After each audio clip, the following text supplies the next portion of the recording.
And it looks like we're on now. Welcome, everybody. I'm Senator Chip Curry, and we'll be presiding over this work session of the Joint Standing Committee on Innovation, Development, Economic Advancement, and Business. The purpose of this meeting is for the committee to receive information from staff and others in order for members to consider legislative proposals that are before us and to make recommendations or reports to the legislature. Only committee members and committee analysts and those specifically invited to attend will be participating in the work session using Zoom. For members of the public wishing to observe this meeting, it is being live streamed on the committee's YouTube channel, and also it will be recorded for viewing after the meeting has concluded.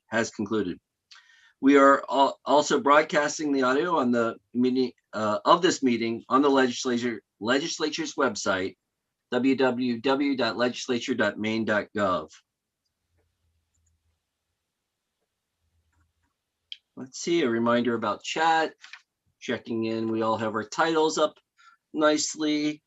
Just the reminder on chat is to not do chat unless you have technical issues, because it's not recorded as part of the audio stream.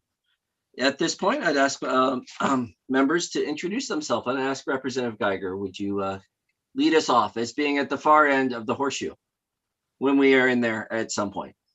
I wait to see what that is like, not having experienced it yet.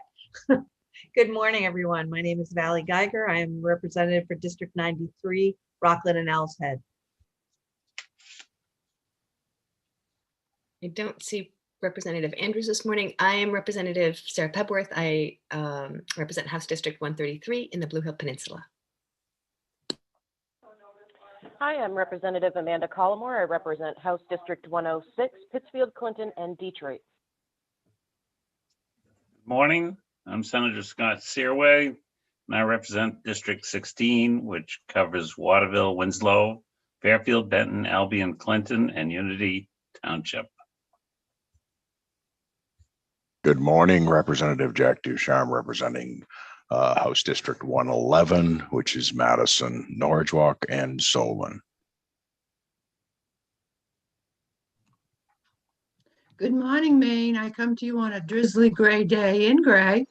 I represent most of Gray, and I have portions of the lovely towns of Raymond, Casco, and I have an entire island that I represent, which is Fry Island in Big Sebago Lake. Representative Tavis Hassan, House District 81, Winthrop, Reedfield, and part of Monmouth. Representative Kyle Bailey, House District 27, part of Gorham, and a small part of North Scarborough. Good morning, everyone. I'm Sue Bernard.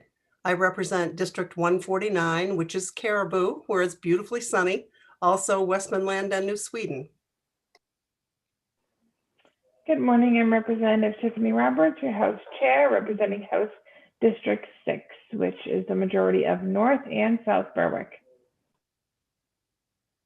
And good morning, I'm Senate Chair Chip Curry, and I represent Senate District 11, which includes the 26 rural, coastal, and island communities of Waldo County. A couple more pieces for the functioning of the committee. Let's see here. If you're having technical issues, I'd like to, those are best addressed by Ms. Jody Breton. Ms. Breton, would you like to introduce yourself and let people know how they could best reach you? Yeah, I'm Jody Breton. I actually am in the idea room.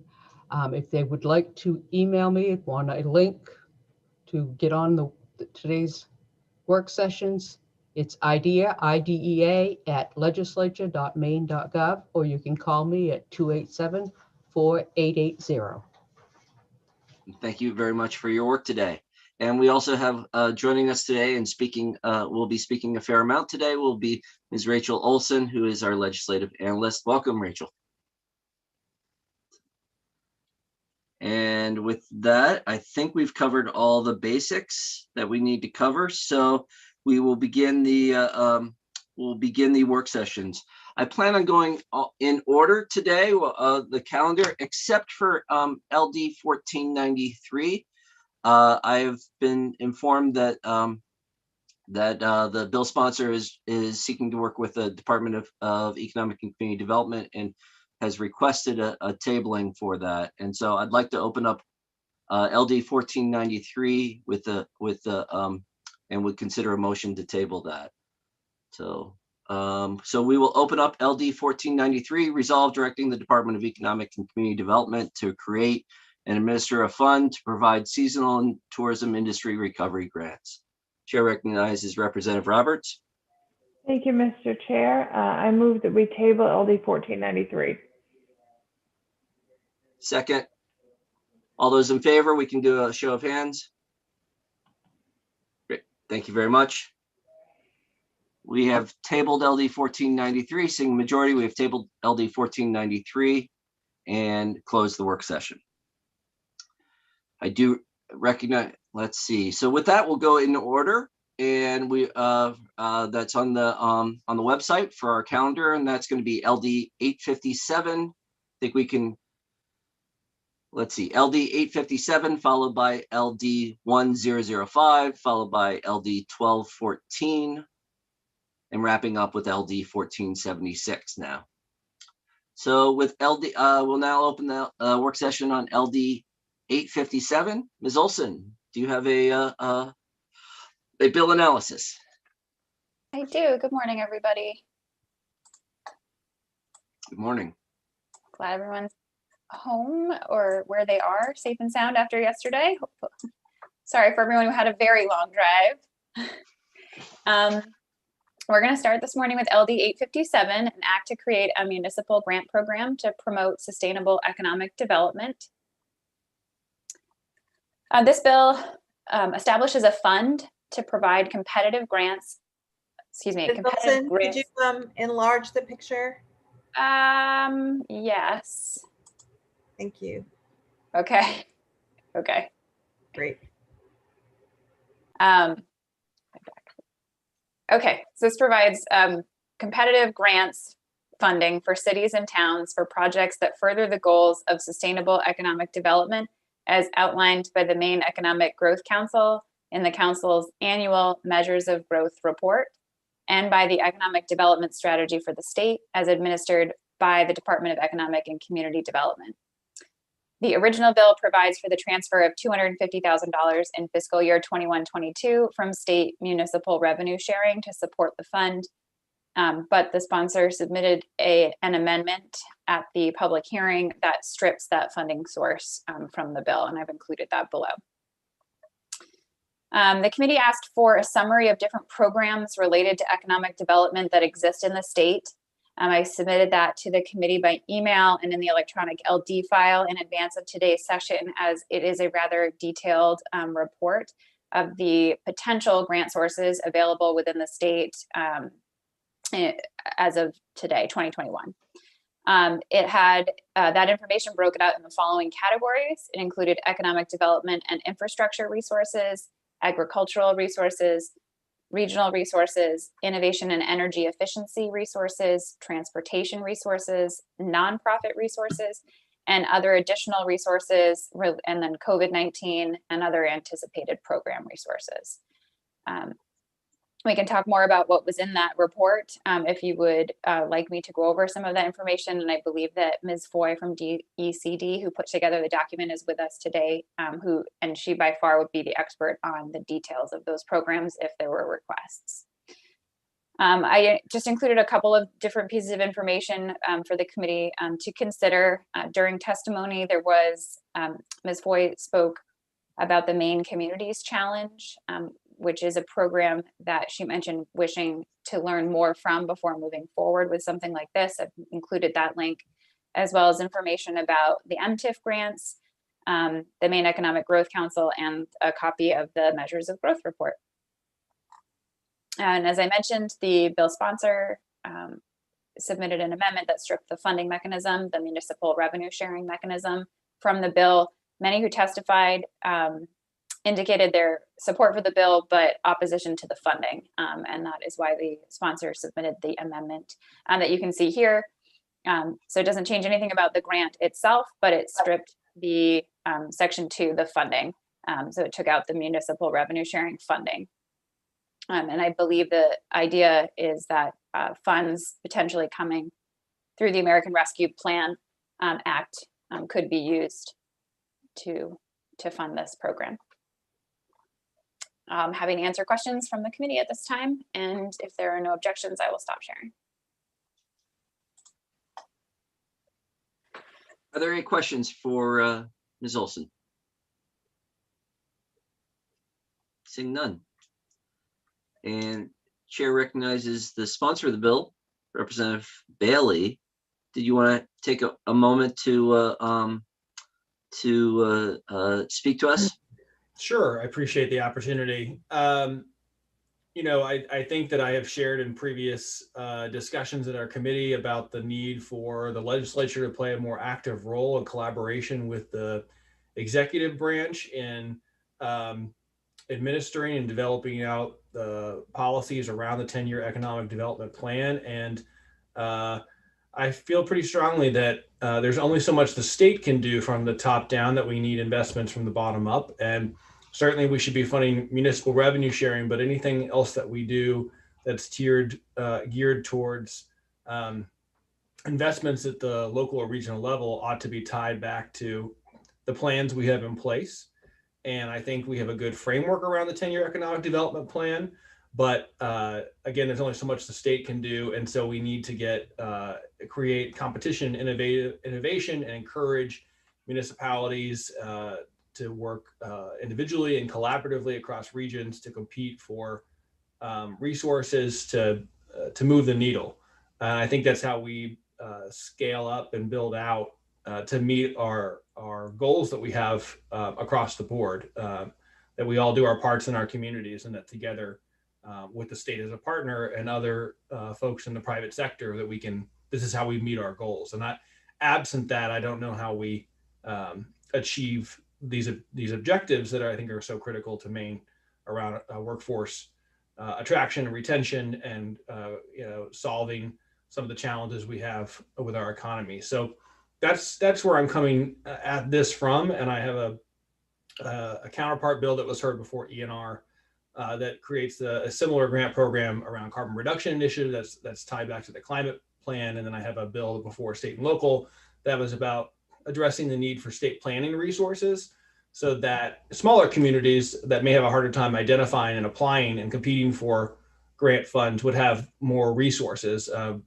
think there's consistent and unified support around the state for the fact that we just don't have a lot of planning resources to help municipalities and regions plan long-term and have a vision strategy for where they're going, how they're going to get there, and how we meet our goals. And that is a sort of a hole that we need to fill. So that's where I'm coming at this from. I appreciate the opportunity to share my thoughts. Chair recognizes Representative Geiger. Thank you, Mr. Chair. Representative Bailey, I just want to say I really like all three of your bills. I have wondered since the climate change plan and the measures of growth came out, how we actually get that to happen at the city and town level. I can tell you, as a former 6-year city councilor in Rockland, we're a service center. We don't have a planner. We have put it into every budget for the last 6 years and taken it out when we looked at what our increase in education was going to do to the budget. And so we have a crumbling infrastructure. We have no extra money for things like planning. At the same time, our town is growing without thought. We don't know how to attract business. We don't have that kind of expertise.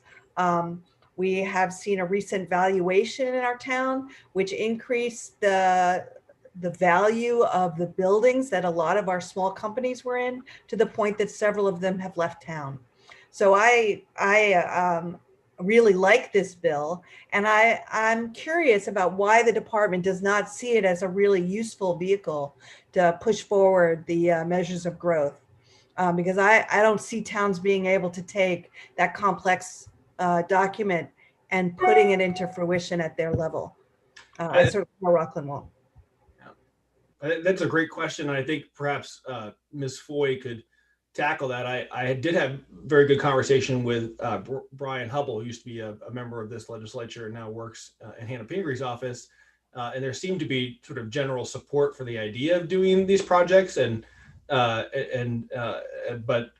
when sort of push comes to shove, there was opposition from the executive branch. So, but perhaps Ms. Foy can sort of articulate an answer that's more clear than I could to why that's their position and tact on this. Ms. Breton, can you promote Ms. Foy into the panelists?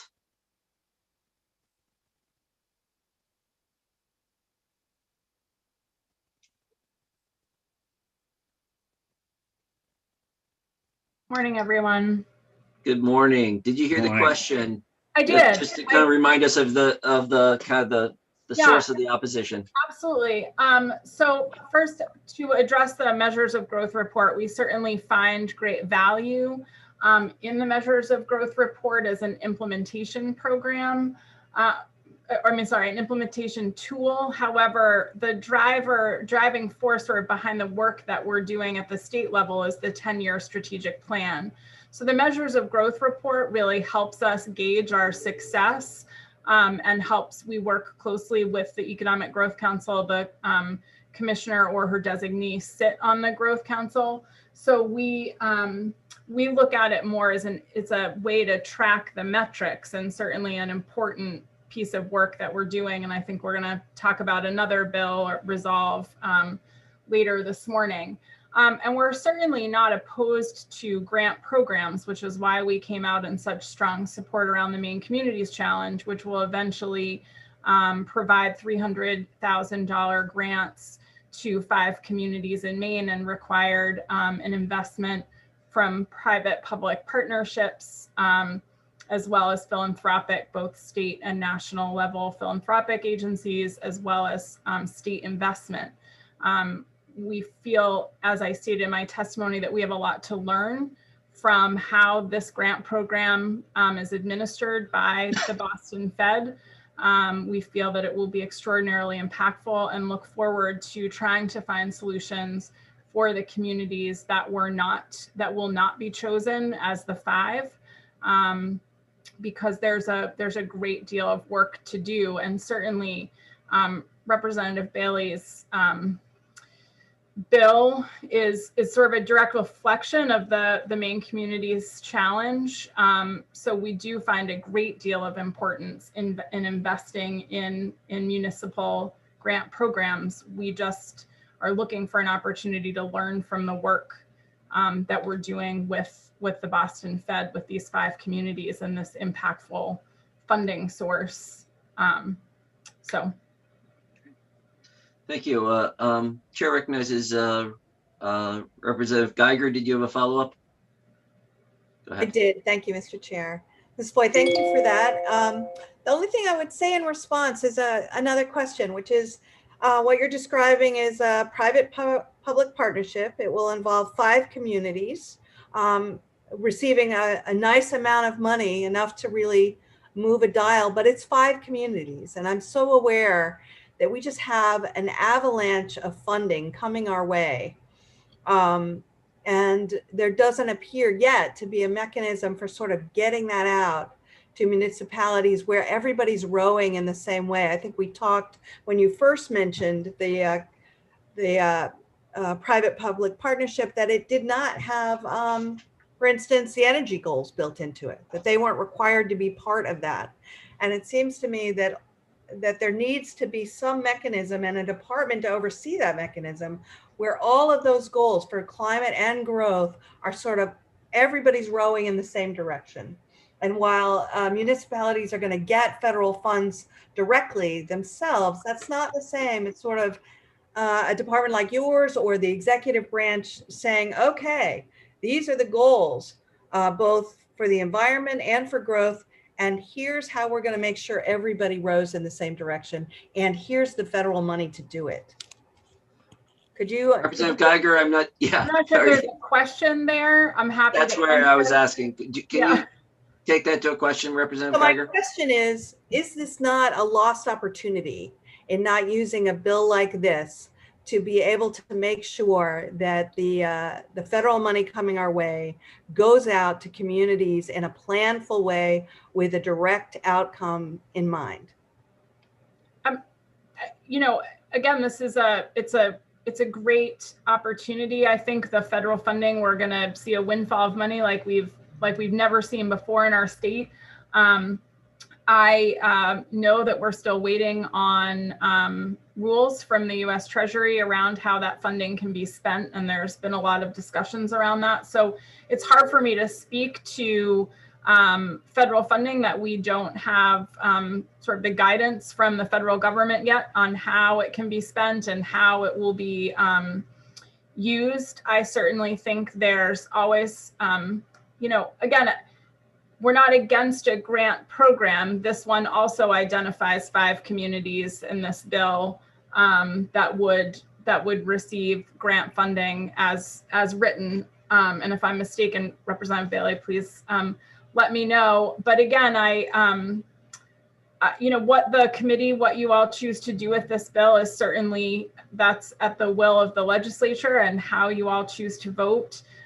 We're just sort of sharing our opinions about the work that we're currently doing, where what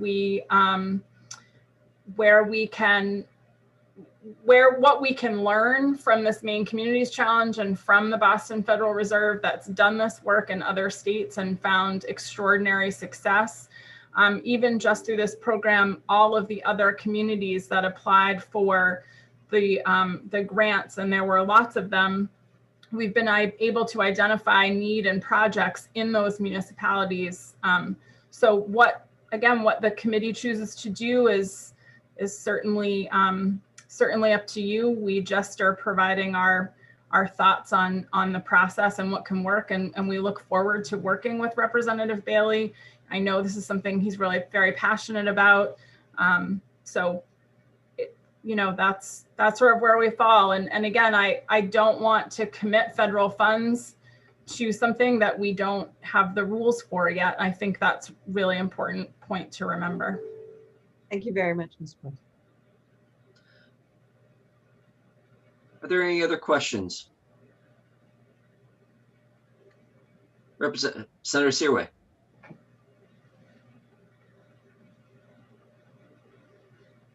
Yes, thank you, Mr. Chair.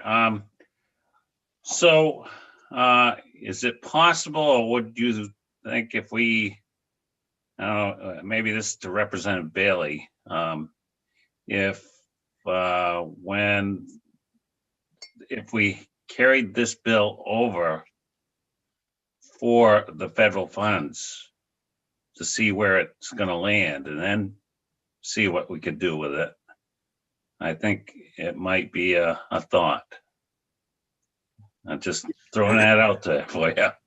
Yeah, and as a question for me, I don't think that's a bad idea, Senator Searway, to see how these federal dollars land and then sort of reevaluate whether we want to direct, whether we just want to send just straight on money to municipalities, or want to take some of that additional funding and put it in pots like this that try to move us towards sort of our larger objectives and strategies as a state. Chair recognizes Representative Ducharme. Thank you, Senator Curry. In addition to Senator Searway's suggestion about carrying it over, I'm wondering if it might be advantageous to include the 10-year strategic plan in the document, as opposed to simply referring to the measures of growth, because I think the 10-year strategic plan is kind of the framework, and the measures of growth, as I see it, is really kind of a mechanism to see how we're doing on the 10-year strategic plan in an aggregate way. So perhaps if we carry it over, if we can include that 10-year strategic plan, would you speak to that, Representative Bailey, please? Yes, my bill references both the measures of growth and the economic development strategy by the state, but I'm happy to, if there are suggestions around, altering that or gearing it more towards specifically around the 10-year plan? Because I certainly hear the administration around what the measures of growth is as sort of a reporting document, not necessarily a planning tool. And so I appreciate that feedback. And so I'm certainly open to tweaking that language if that's what the committee would like to do. Chair recognizes Representative Collmore. Thank you, Mr. Chair. So I guess hearing everything that I've heard, and I respect all of the things that we've heard, the thing that I'm most concerned with, there's a couple. Number one, the program that Ms. Foy is talking about supports 5 communities. We have 514 named towns. That doesn't even talk about our unnamed towns. Of those, 376 have less than 2,500 citizens. And I really feel that the more programs that we can have, especially when we have this kind of money coming in, that we can allocate to help our municipalities, how does it hurt to pass something saying, if the federal funds allow it, we use those federal funds to support another grant program to help our municipalities in our small and most rural towns.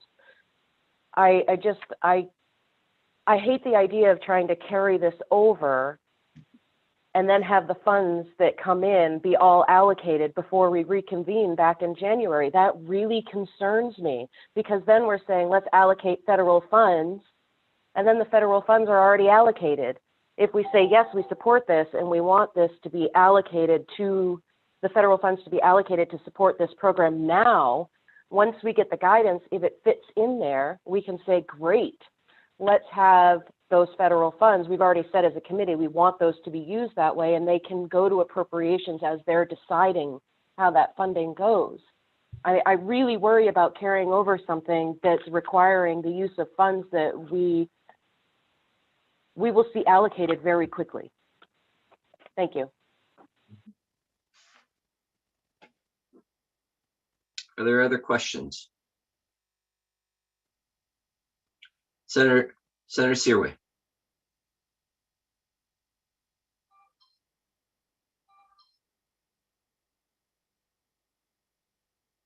Senator Searway, you're muted right now. So I would like to make a motion, I guess. Ought to pass as amended and amend it to the 10-year plan, strategic plan with the measures of growth, and also if federal funds are available to use that, or when they are available, I guess. Maybe that's the way to say it. Is there a second? Second, Representative Ducharme. We have, so motion ought to pass as amended with a second by Representative Ducharme. Discussion. Representative Bernard. Yeah, I'd just like to hear from both Representative Bailey, especially, and also Representative Collmore regarding that amendment before I vote. Mm-hmm. Sure. So, I mean, I think that is a very reasonable path forward. I leave it to Rachel, Ms. Olson, to figure out how to structurally design that around the funding mechanism, but that makes a lot of sense to me. I agree with everything that's been said here, and especially Representative Collmore's concern. I hear that concern very much. So. And I would agree. I think that this would allow us to say, yes, we want this to happen as long as the funding allows for it.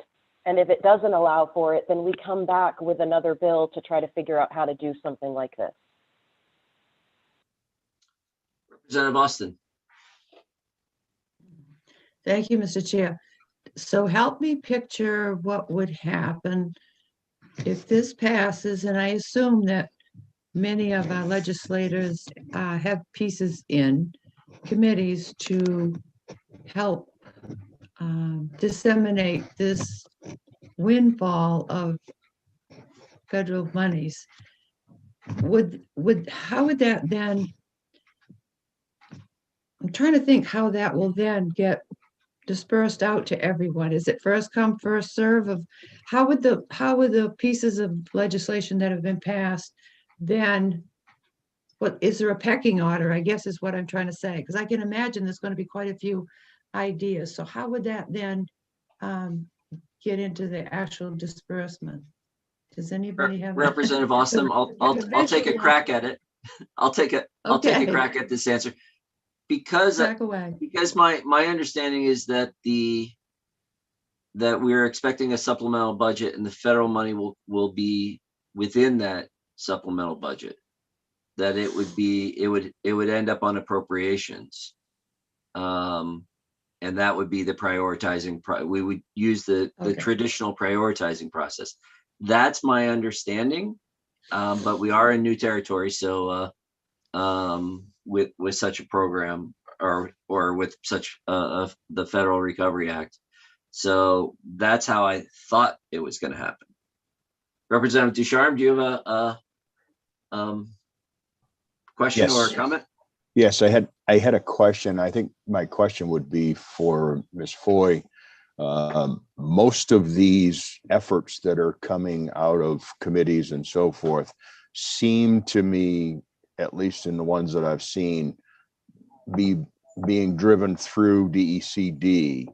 So in terms of how monies are dispersed and so forth and so on, I think if that's all funneled through DECD, then we do have a clearinghouse for knowing, okay, well, we've got this bill coming in that wants this much and this bill coming in that wants this much. Is that the way you read that in terms of a lot of the bills coming at you?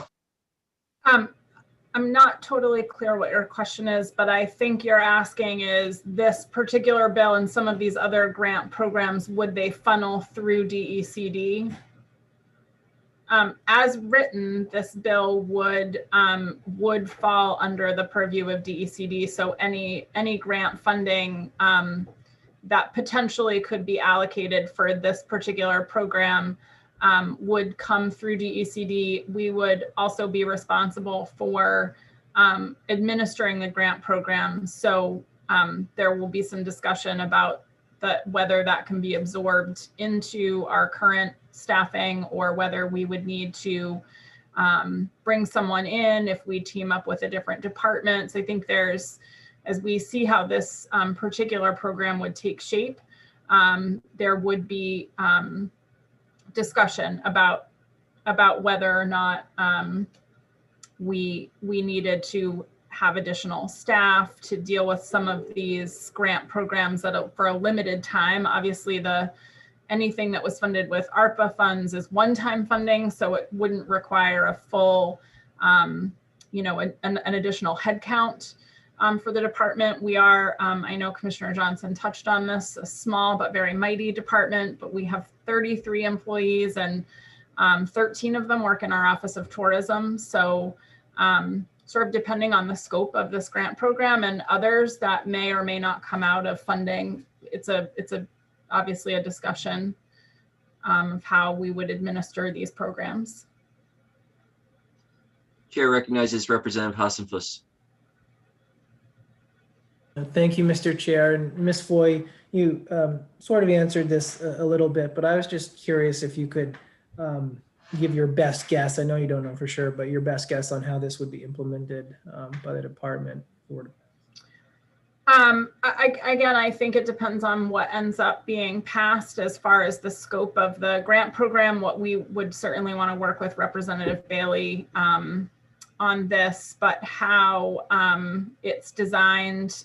Again, we're learning a lot from the Maine Communities Challenge. I think we have a great framework for how that particular grant program was run. Our Office of Community Development does, Debbie Johnson is a wealth of information, and we're all very lucky to have her. So I think there would be some discussion with her and those who work in the Office of Community Development to put together this grant program. So I think it's hard to answer. We don't know what the funding would look like, how much funding there could be, so how big this grant program could be, what the application process would be like. There is a framework within the Office of Community Development for different grant programs. This one, I mean, it would definitely, it's going to take some time, but certainly not insurmountable. It's critical work, these investment in communities and work that we do already in the department and would continue to do if this were to pass. I don't know if that answers your question or not. That was fine. Thank you. Yeah, it's a hard question because it's hard to read the tea leaves. I heard we'll work hard at this and find a way. Yep. So, excellent. Representative Geiger. I was just going to add to Senator Curry's explanation of how this would happen. It's my understanding, and please, Chairs Roberts and Curry, correct me if I'm wrong, that that this committee actually gets to respond to appropriations to say, of all the things we sent you, these are our priorities in terms of funding. So I think it'll be up to us to talk about where on the list of things we have sent for funding, where this falls. And then they have said, at least informally, that they will respect the committee's choices in terms of what we thought was the most important things. Always understanding that everything goes into the massive sausage grinder of lots of groups, lots of committees, the executive office, et cetera. But it seems to me that part of the process is that this committee gets to say where in its priority list this falls. Representative Geiger, that is my understanding, that we do have some influence, or at least expected that we would be asked our priorities at the end. I have that expectation. Yeah, we should, if it goes as other years, we actually get a sheet to fill out and actually number. It'll probably be an email now, but you would actually get a sheet in committee that would give you the top however many from 5 to 10 bills and have every committee member rank them. And then they take a tally from there. Representative Austin. Thank you. Thank you, Mr. Chair. Ms. Boyd, you may have said it. When do you vaguely anticipate that those guidelines might be coming on the disbursement of the funds within the state? Sure. I can answer that, and then I just wanted an opportunity to follow up with one more comment about Representative Hassenfuss, if that's okay, his question. That'd be fine. First, Representative Austin, the rules were supposed to be out by Treasury on April 12th. Those got pushed back to May 12th. So we anticipate in the coming weeks, as you can imagine, it's a lot of rules to make for an extraordinarily large sum of money across the country. So that's when we anticipate to hear the rules from Treasury. And then just to one last thing, and I just got an email, and it makes sense to mention this around the implementation of this grant program, should you choose to move forward. One of the reasons that the Maine Communities Challenge is so successful is because they have staff that help communities through the planning process. So as we think about what the implementation of a grant program like this would be, most smaller communities don't have grant writers. They don't have staff who necessarily are experienced in some of this grant process. I live in Brunswick. We happen to have a grant writer on staff in the town of Brunswick. So it's helpful in securing money and things like this. So one of the things, again, that has made the Maine Communities Challenge, or just the Communities Challenge or the Cities Challenge through the Boston Fed so successful is they have staff that help communities through the grant application and planning process, and then oversee the program for the 3 years. We're talking about 500 communities in Maine that potentially could apply for a grant program. We certainly at the state level don't have the staff to help guide communities through this process. So as we think about an implementation of a grant program like this, something for the committee to consider as we talk about what the potential implementation is. I will share that's as I think of this bill, one of my concerns is I've worked in the nonprofit sector for a long time, and the small nonprofits are often very envious and feel like of the larger nonprofits that have grant writing staff, and that they never quite, they're delivering a great product, but they just can never win the grant. And I think the parallel here with our smaller communities that don't have planning officers, and as Representative Geiger shared, that concerns me. And so there are two parts as I think of grants that are important to me. One is that, like, how well we prep, passionate people at the community level that may not have the staffing so that they can be competitive. And then the other thing, which we haven't spoken about at all on grant programs, and you would be no surprise to hear me say this, is I really like evaluation on interventions. I like us to be able to say, hey, we just did this thing. Did it work? Is it helpful? Did people do what they said they were going to do? And was that useful? So whenever possible, the supports to help everyone have access to the grant is really important to me, and some mechanism for research and evaluation to say, was that worth it, is always kind of, as a principle, something I like to have in grant programs. Chair recognizes Representative Bailey. Thank you, Mr. Chair. I just wanted to, if I could, respond to something that Ms. Foy said and concern that was raised.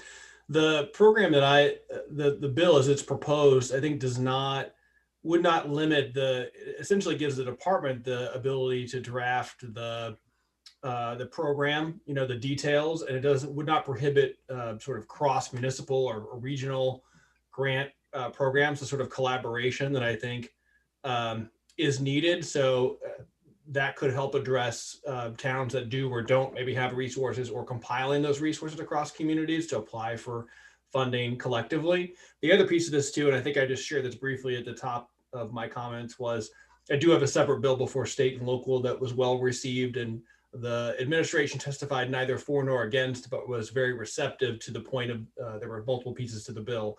But the one that they were very much embraced was the need for more planning resources to do exactly this, to ensure we have more equitable distribution of grant funds across the state geographically. And so it's not just the Portlands and the Bangors and the Lewistons and the Brunswicks that can compete and win, but the Dover Foxcroft's and the Caribous and the Mapletons and the Freiburgs and the Winthrops, that they can compete, and the Madisons, that they can compete as well. Let me list off the names of towns and folks on the committee.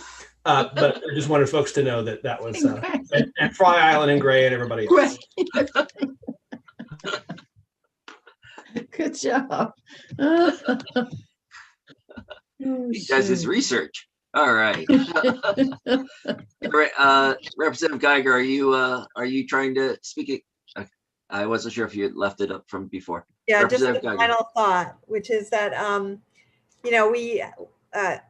there are regional planning commissions. We have in the Mid-Coast Regional Planning Commission, and that is exactly what they were formed to do. Though over the years, they've sort of been decimated and crumbled. And I know that ours, the Mid-Coast Regional, is trying to reestablish itself as a true resource to smaller communities. And I think that's one of the ways in which we start to take advantage of a shared expertise for smaller communities. So I don't think we should leave them out, because I don't think it's reasonable to expect small communities to be able to compete, to have planning officers, but that doesn't mean that as a regional area, they don't need to be on board and working together with some expertise that they can share. I also wonder about the funding that is coming in for counties, and at the county level, what role they might be able to take on around economic development for the communities that don't have their own their own folks. I don't know if the rules will allow that, but we're in kind of a different place with the funding the counties will be getting. Chair recognizes Representative Ducharme. Thank you, Senator Curry. I would concur with Representative Geiger's comment about the regional planning associations, commissions, or whatever their particular group is called.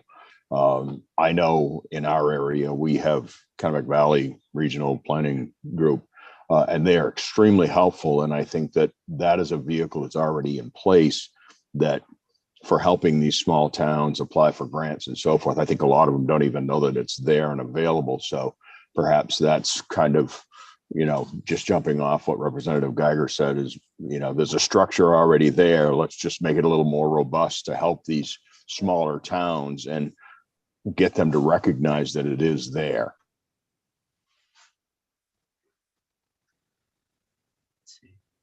Chair recognizes Representative Hassenfuss. Thank you, Mr. Chair. And I really like that idea about the county funding.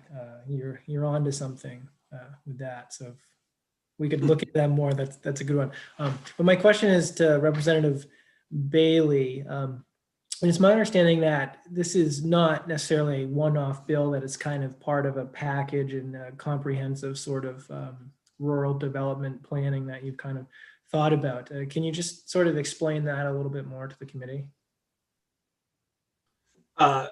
In terms of how it fits in with the landscape, is that your question? Yeah, just in terms of how this bill fits with some other bills and sort of, what you're envisioning with this bill. Sure, I appreciate that very much. Thank you. Yeah, I submitted several other bills that are sort of parallel or in this same vein. And I refer to them, but there's essentially the same program, but around carbon reduction initiatives at the municipal level tied to the Maine Can't Wait climate plan. And that was heard by Environment and Natural Resources last week. And it's, funding, it could be projects to start anything from switching out all the light bulbs in town to be more energy efficient and also obviously as a cost savings to municipalities to more adventurous projects around solar and things like that communities might want to do. But the idea is, how do we take the work that needs to happen and break it down into digestible form and allocate resources for localities to be able to apply for or across regions to be able to apply for and collectively reach towards these larger planned goals. And then the other bill I mentioned is a bill that it was sort of designed to rethink how we did state planning in Maine to figure out how to provide resources to municipalities and regions for planning support. I mean, I can tell you from my conversations with regional planning authorities, the commissions have been sort of gutted. There's little to no funding and resources available across the state for planning. In the Portland, the greater GPCOG, Council of Governments, which is sort of the go-to around planning in the greater Portland area, they literally have it in a multi-million-dollar budget. They have $50,000 allocated to helping towns plan because there's no funding available for it. So I've got a bill in that state and local is considering. I think they're going to work it alongside. Representative Sachs has a bill around redevelopment authority that's still in the planning process, still in revisor's office, my understanding, to consider those two together. And perhaps if the state decides to do something like that, because apparently there's millions of dollars in federal funding that Maine can't access because we're 20 plus states have a statewide redevelopment authority and we don't. So they were sort of leaving money on the table. And the question is, could that house more planning resources, or do we need to, as Representative Ducharme said, take the existing commissions and put more resources into those for staffing support? So I think state and local is thinking about how to grapple with that, but there seems to be support, including Hannah Pingree testified neither for nor against the bill generally, because there were some specifics that the executive branch didn't like about the structure. But the one piece we all agreed on is that we needed to figure out a way to provide more planning resources to cities and towns and regions in order for us to achieve these objectives. So I think everybody's sort of on the same page there. It's just figuring out in state and local what's the right avenue to do that to address these concerns. Thank you. I want to make sure we bring our conversation back to this bill. And let's see, Representative Austin. Thank you, Mr. Chair. Representative Bailey, you read my mind because I had just jotted down here on my notepad, excuse me, the Greater Portland Council of Government. And I was thinking of them again, as we we're all saying, an opportunity of them to be that networking piece to get it really down to the sidewalk level. I'm ashamed to say I don't know. Does every region have a council of government, or I'm just so used to Greater Portland that I guess I haven't thought out beyond the Cumberland County setting. Does everybody have a body of that nature? Or do other regions, I should say, have a governing body of that? They do. I see. I think Ms. Foy can answer that question. So there are 7 economic development districts, which is what the Greater Portland Council of Governments is part of. And just for the committee's knowledge, the 7 economic development districts were who we worked directly with for the 3 grant programs that we stood up with the last round of federal funding that we got around helping businesses out with the impacts of COVID-19. So they helped us get over $230 million of funding out into the economy. So I wanted to think through some pathways here, because one of the things I'm recognizing is we are seeing changing the if the federal government meets their timeline, we'll see it something within a couple weeks in terms of new rules. It looks like we could go a couple different ways. We could table and come back. I'm sensing energy that we got something we might be able to get to close to unanimous report or unanimous report. We could table to wait for those rules or to see if there's anything to change. We could pass it and deal with it on reconsideration if there's something that we have to deal with later. I'm not making, if those are the kind of the 2 pathways that it looks like we could go forward. Are we?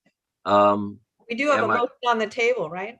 Yeah, we have a motion on the table. That's right. So we will deal with the motion. I just wanted to make sure as we're talking through and seeing the changing dynamics externally, if there was any desire to go in any other path. I'm not seeing it. So it looks like. Can we just do a straw poll on whether we want to table or just vote? I'm indifferent. So. Well, I could ask the question, is the committee ready to vote on the motion?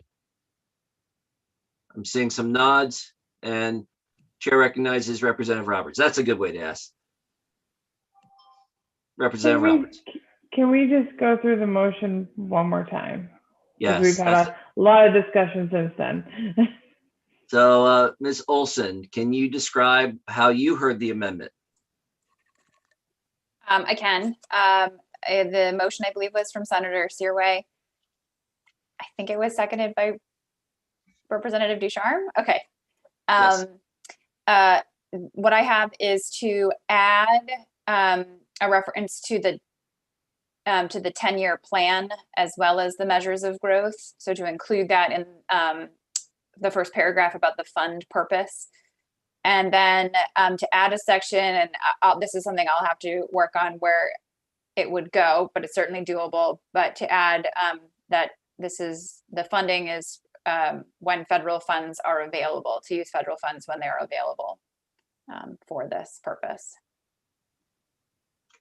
That's what I have. If I'm incorrect, I would appreciate Senator Searway to correct me. Senator Searway, that sound correct? And excellent. Just can I ask a question, clarifying question, Mr. Chair?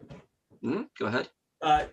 With the federal funding mechanism that would replace the language that is the existing funding mechanism in the draft of the bill, correct?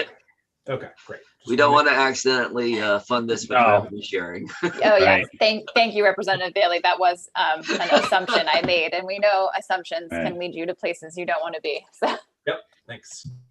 Yeah, and I think it's a good idea that if we can just vote on it today, and if we want to wait, and like you mentioned, Senator Curry, that when it comes back to listening to the verbiage and all that, maybe we could put it off for a couple weeks, and then we can listen to it then when the bill comes through, and we'll be good to go.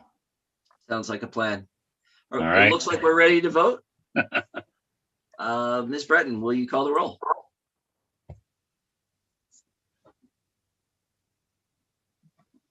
Ms. Breton? Yes.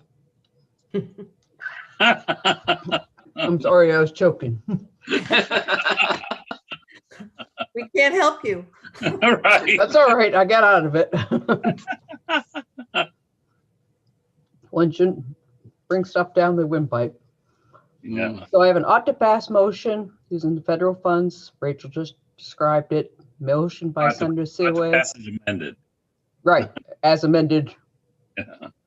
Motion by Senator Seaway, seconded by Representative Asham. Representative Geiger. Enthusiastically, yes. Representative Geiger, yes. Representative Andrews is absent. Representative Pebworth. Yes. Representative Pebworth, yes. Representative Collmore. Yes. Representative Collmore, yes. Senator Lucchini is absent. Representative Ducharme. Oh, I'm sorry, Senator Seaway. Yes. Senator Seaway, yes. Now Representative Ducharme. Yes. Representative Ducharme, yes. Representative Austin. Yes. Representative Austin, yes. Representative Hassenfuss. Yes. Representative Hassenfuss, yes. Representative Bailey. Yes. Representative Bailey, yes. Representative Bernard. Yes. Representative Bernard, yes. Representative Roberts. Yes. Representative Roberts, yes. Senator Curry. Yes. Senator Curry, yes. That's 11 in the affirmative, 2 absent. With all those present voting yes, this vote is, our report will be ought to pass as amended, and we will see it next at language review. With that, we'll close the work session on LD 857 and open up the work session on LD 1005. And Ms. Breton, if you'd like to go ahead and bring in Representative Riley and Ms. Olson, if you could walk us through the bill analysis. Okay, LD 1005. Is that a good size? Okay, I actually have to back up. It's very large for me, so I scooch back a little. I switched programs to try to get it to be bigger for you all. All right, LD 1005 is a resolve establishing the commission to study strategies to assist working class families in building wealth and achieving upward mobility.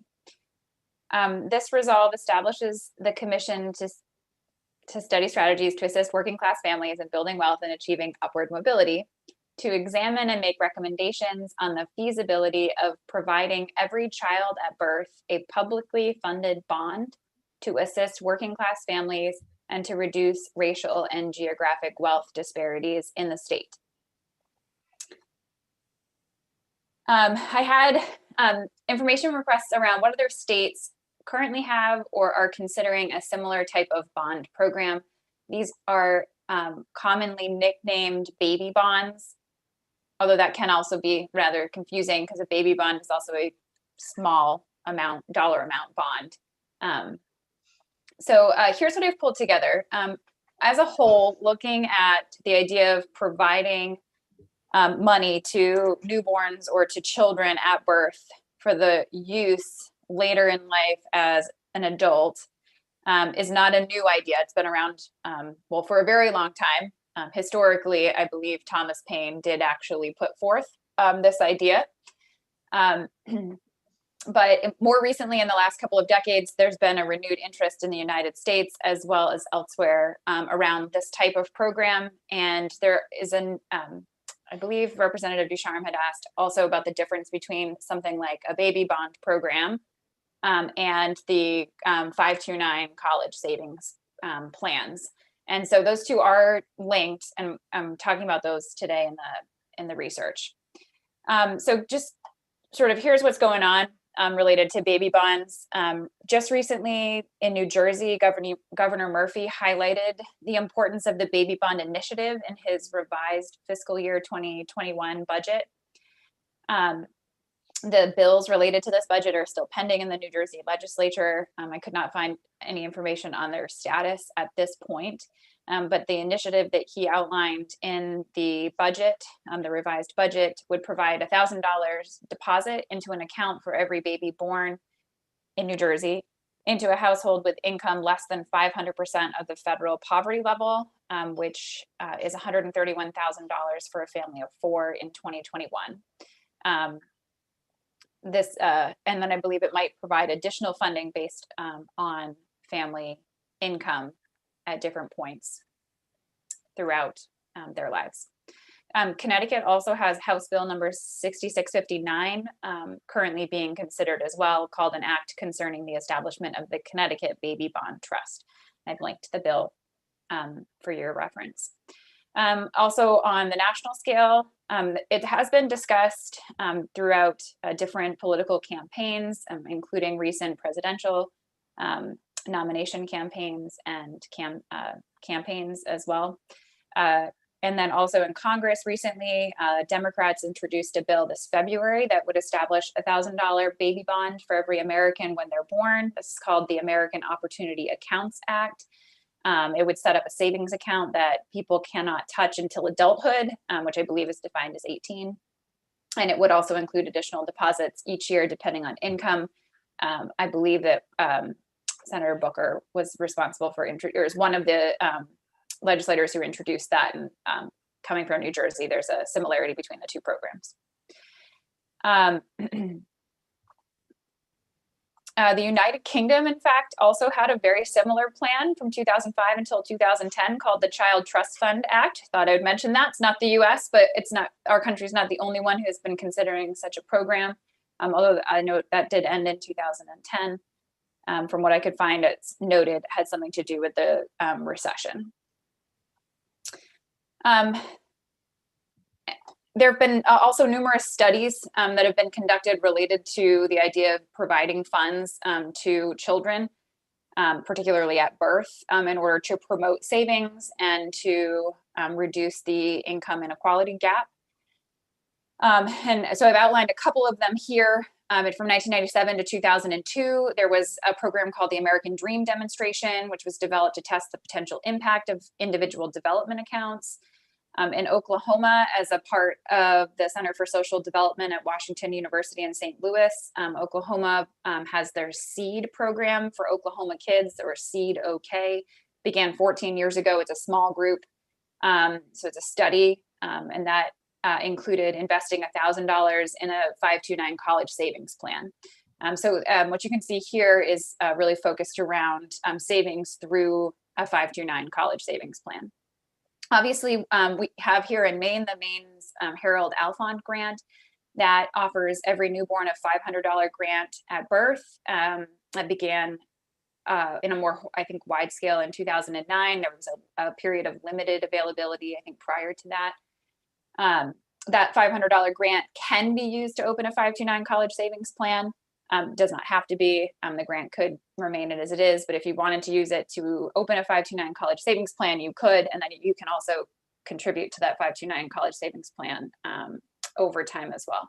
And then there's also matching grants available. So if you were to contribute additional funds or set up direct deposit or anything like that, there are some matching grants available as well.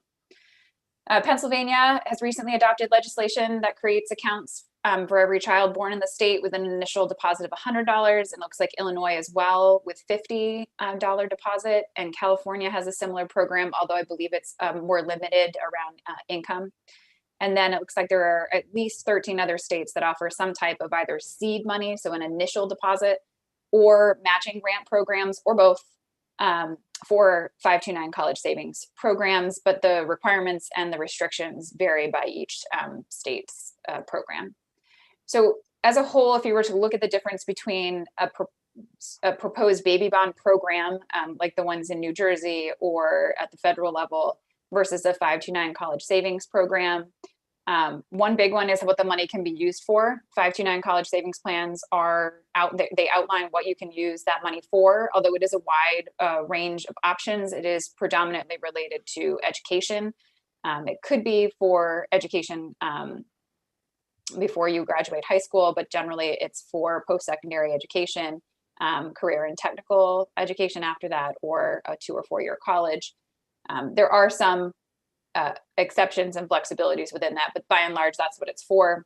And then baby bond programs often include being able to use that money for business, maybe for opening your own business, for a down payment on a house, or for college or other training. So it often has a broader and less structured requirement on how the money can be used once you reach the maturity age.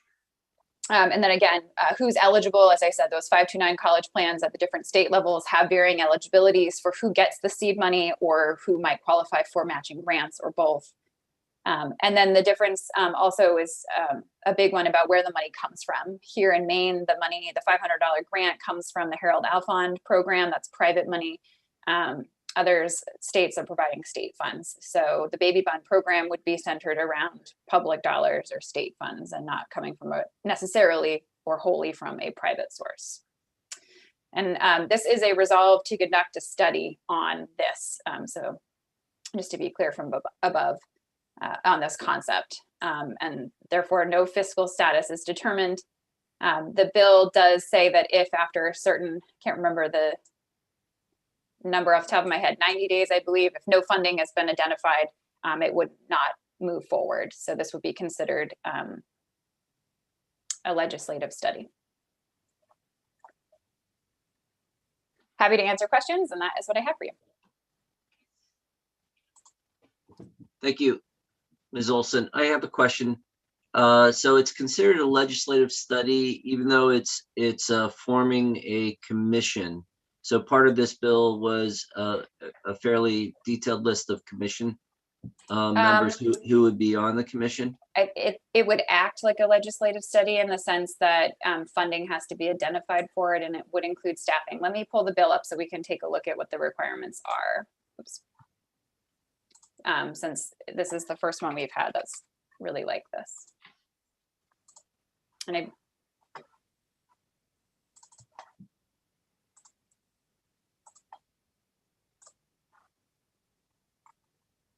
yeah, so it does outline the commission's membership, includes members appointed, members of the Senate appointed by the President of the Senate, members of the House appointed by the Speaker, as you can see, coming from different joint standing committees. You can see here, Joint Standing Committee on Innovation. 2 members of the public who represent low-wage workers and recipients of public benefits. 1 member of the public who represents business and industry, 1 member who represents higher education, and 1 who represents a trade union. And under, staffing, outside funding, all funding is subject to the approval. No, I'll make it bigger. I know that's what you're wishing. Sorry. Right here, we've got all funding is subject to the approval by the Legislative Council in accordance with its policies, and if sufficient contributions to the funds to fund the study have not been received within, 30 days after the effective date of this resolve, no meetings are authorized and no expenses of any kind may be incurred or reimbursed. So as a result, essentially, if there is no funding available for it, it won't move forward. So I just wanted to kind of note that. Since we haven't really looked at a bill quite like this session yet. And I believe Representative Riley is here and he could talk more about what his thinking was behind this. It does also say Legislative Council shall provide necessary staffing services to the commission. But so this is a pretty standard outline in that sense. Great. Chair recognizes Representative Pebworth. Thank you, Mr. Chair. This might be more of a question for Representative Riley, but I'm very interested in hearing more about the Harold Alfond grant. I'm wishing that the bill analysis included an analysis of that grant program so we could see how that is currently functioning. Ms. Olson, did you want to address that on your research, or I'll go to Ms. Representative Riley afterward? Yeah, sure. I know a little bit. I'm not an expert by any means on the program. It is administered through FAME. The Harold Alfond grant is from funding that comes from the Harold Alfond Scholarship Foundation. All babies born as Maine residents since 2013 have been automatically awarded a grant of $500 towards their future college or training expenses. From 2008 to 2012, it was available on a more limited basis, and they expanded the program in 2013 to be all babies. My understanding is when a child is born in Maine and the birth is registered, you automatically receive information around your grant, and you can log on to their website and create create an account, and they'll send you, I believe it's quarterly updates on the earnings for the $500. The $500 essentially will remain separate from any other money that you might put into the 529 plan if you choose to bring your $500 over. But that $500 in and of itself is invested and earns interest over time. Of course, that's up to the market. It can fluctuate, but it's a long-term investment, and then you can use that money when you can use it for a couple of reasons, a couple of purposes, but they're all really centered around education.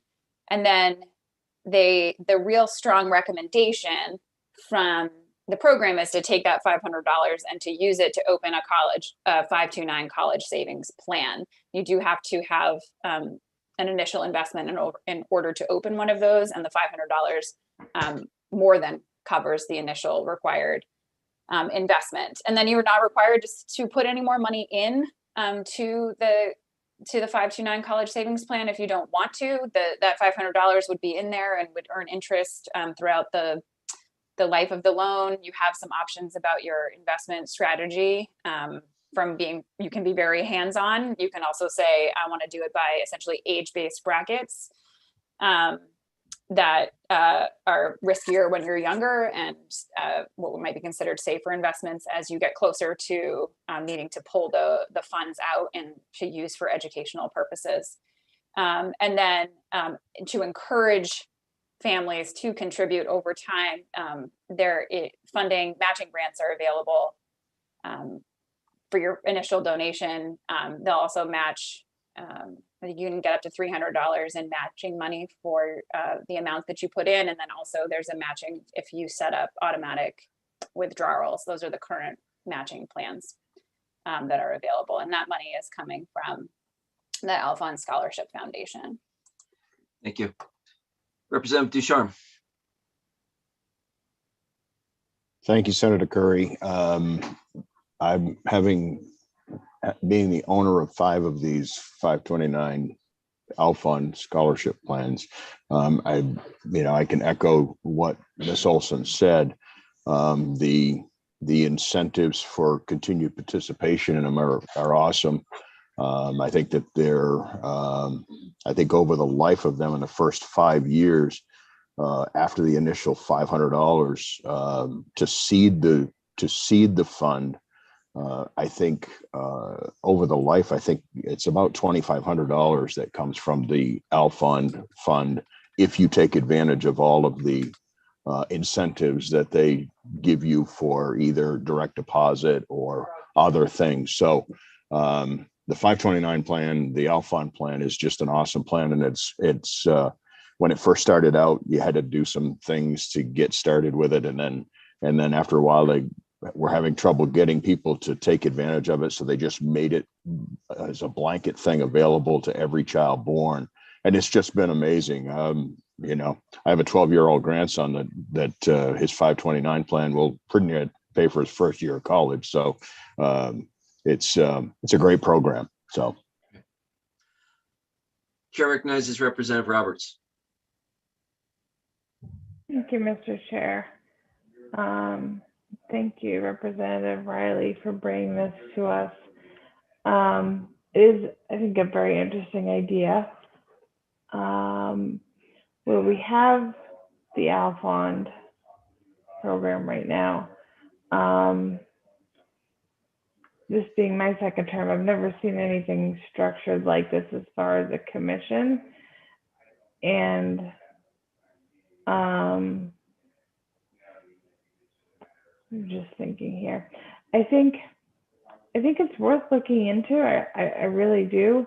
What I could get behind would be striking the commission part and just making it a study with the language at the end, if the committee was interested in that, with like a January 15th report back date where we could then report our legislation if we wanted to from there, rather than jumping into a full-on commission when we have, you know, our Alfond program already, and where this is just something that's just starting to emerge.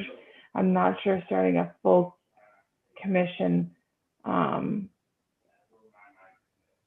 to do it, that just a regular study done by OPLA would be appropriate. I'm wondering what the committee's thoughts are there. I'd like to, can we give, I haven't given Representative Riley a moment to speak. Can you address that concern and also, or that question? And then also, I just wanted to give you a moment to reflect on what you've heard and advocate for your bill. Thank you, Senator Curry. And yeah, thank you, Representative Roberts. Yeah, I'm perfectly fine with that amendment. I'm assuming, were you proposing an amendment right there to change that? Yeah, I'm perfectly fine with that. Yeah, I mean, I'm mostly looking at the baby bonds program. The Alfond program is a great program. I'm not trying to look for any conflict with any possible baby bonds program. That's why I wanted to put in kind of like a study to look at it, just because not everyone is looking at going to college or attending that. This would provide maybe some alternative, like some flexibility, whether if someone was looking at using it to invest in or start a business here in the state, or could also be used again, as your analyst said, to also put as like a down payment on a home, just because housing is so expensive here in the state of Maine, is only rising, that this could maybe be hopefully used as a way to kind of help make it a little more affordable. Chair recognizes Representative Pebworth. Thank you for giving me another chance here. I'm so one, really happy to hear about the enthusiasm for the Harold Alfond grant program. Very concerned that I just looked briefly online and CTEs don't seem to be included in that. I don't know how much flexibility there is to use that funding for less specific educational goals, because I know the state of Maine has many people who don't want to go on to colleges or universities. And also the idea of being able to use it to work towards starting a business is huge, right? We really want to encourage entrepreneurship. But I'm wondering, with that already in place in the state of Maine, rather than having a large group of people studying this, is it a smaller group of people just trying to align it with state goals around other forms of higher education? We have a big push to have everybody get some type of a certificate. So there's some other things going on that might form into this, rather than recreating the wheel when we have some of the wheel already in place. Just a thought. I'm so excited about this, however we go forward. Was that a question, or just you wanted to have a comment? That's fine. We can shift into that. And wanting to keep Representative Riley in the conversation. Did you have a response to that, Representative Riley? Yeah. I mean, again, like this is kind of something that I think should be looked into. I don't have all the answers, and again, I'm a pretty flexible person, and I think that this should be something that we could look into. Yeah. Thank you very much for for joining us this morning. And it looks like I don't see any other questions for Representative Riley. And with that, are there any other comments? Are we ready for a motion? Representative Roberts, you alluded to a possible amendment. Do you want to go for it?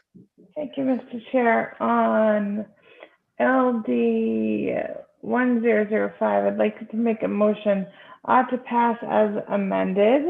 And Ms. Olson, when you're ready. I am ready, but before you begin, I'd just like to note that a commission or a task force as written, this is a legislative study as written. I just wanted to throw that out there. Okay, yeah, we're gonna take out the whole, including everybody, and have the study just be the summary.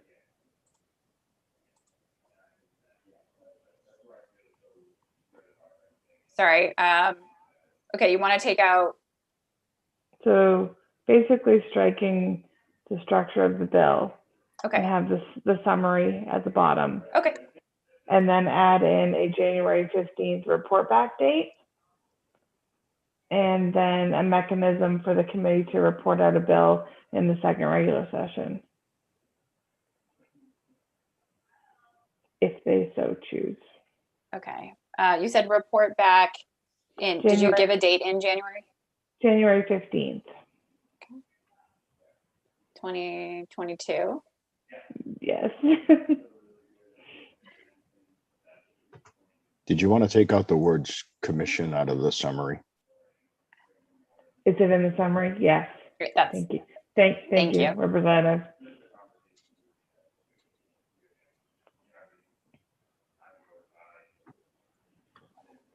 Okay.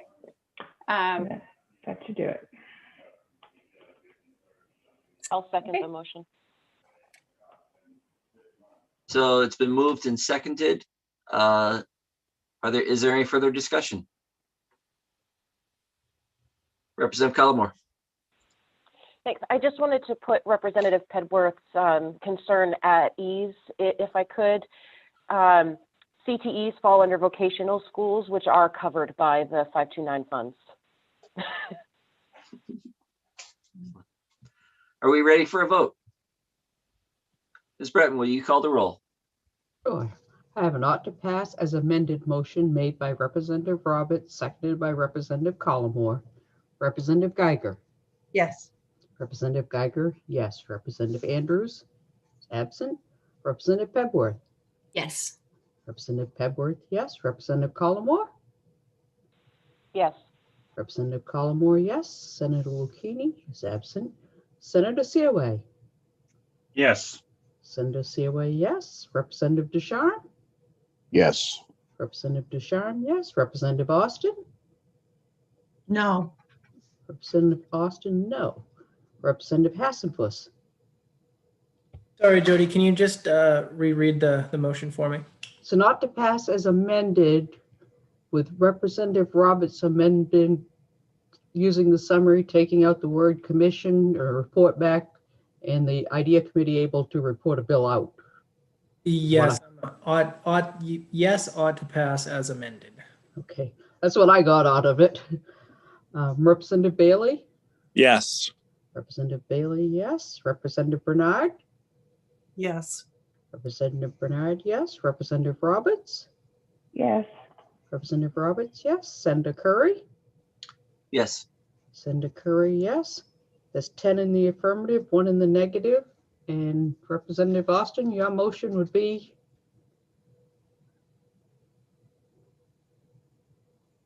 Just ought not to pass. Okay. Okay.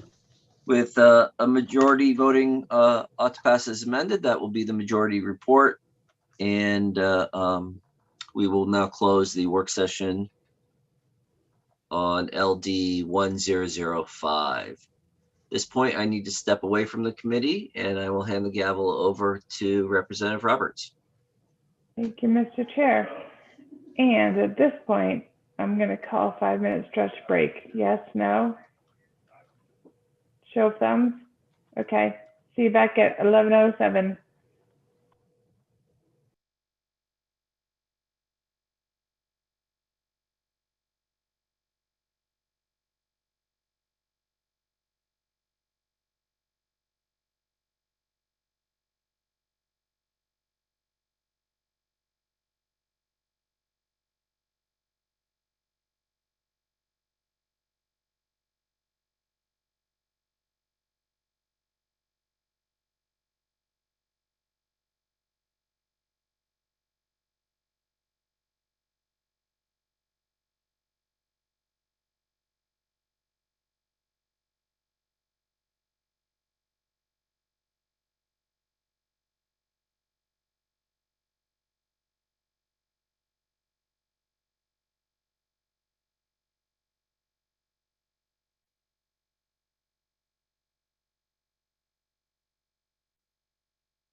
Okay.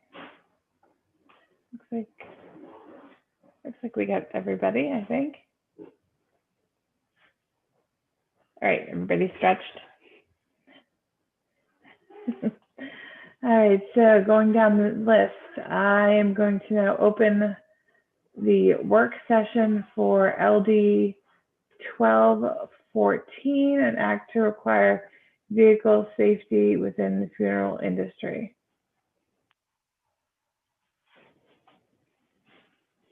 And hand it over to Ms. Olson. Well, actually, let's take a poll from the committee. Do we want to go over the bill analysis again?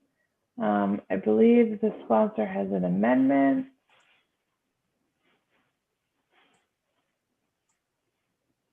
Representative Collmore. Thank you. If possible, I'd like to hear the amendment first. Okay.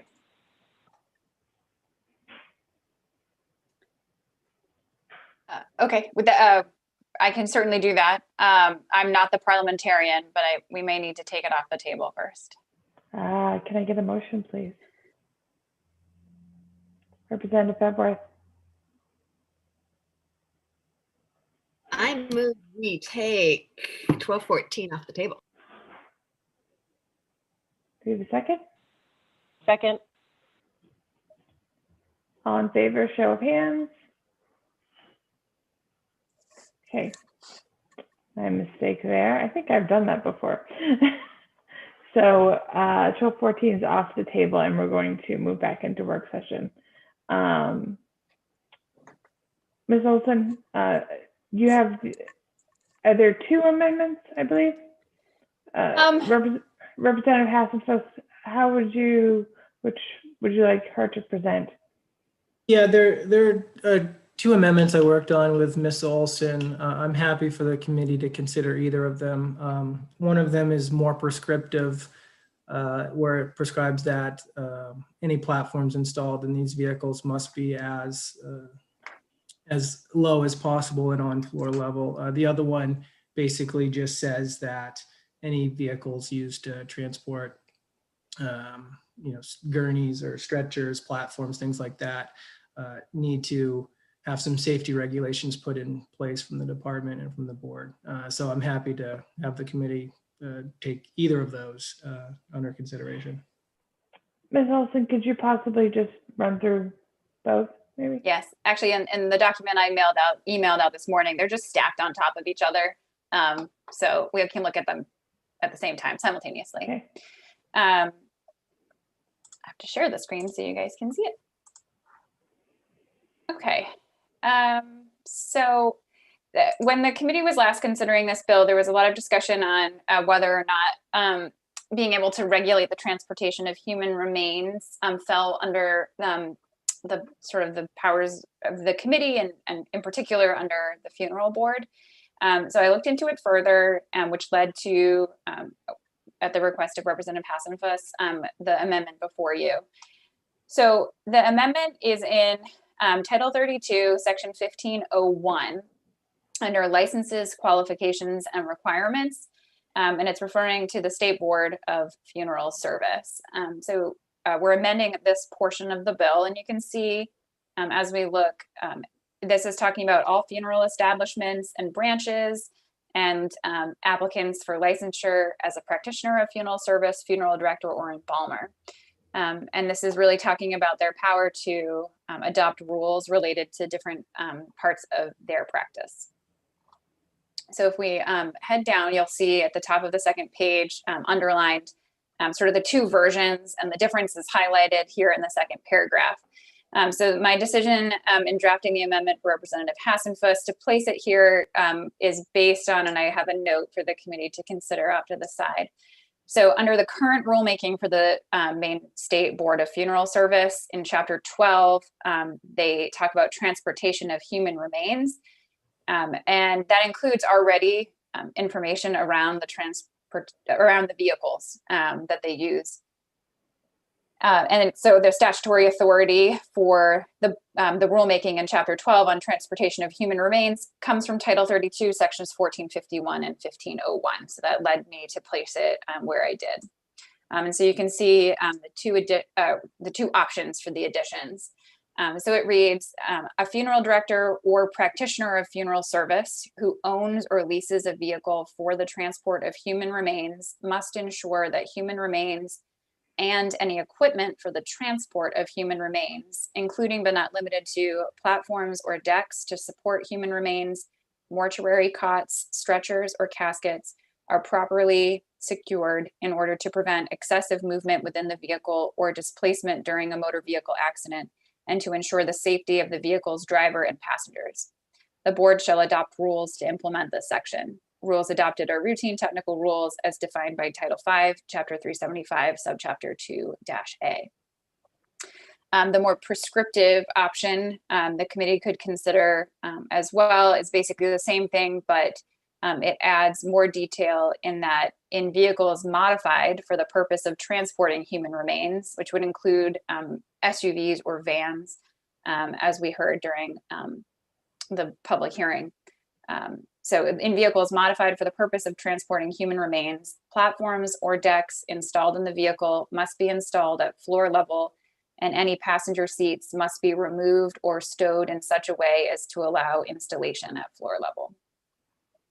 So those, I was asked to draft sort of those two versions, one a little less prescriptive and one a little more prescriptive. Happy to answer questions about this, about the rules, or anything else for the committee to consider. Are there questions for Ms. Olson? Sandra, I think I see Sandra Searway. Yep, we can leave it. Thank you, Madam Chair. Do you want her to leave it up, or can we unshare?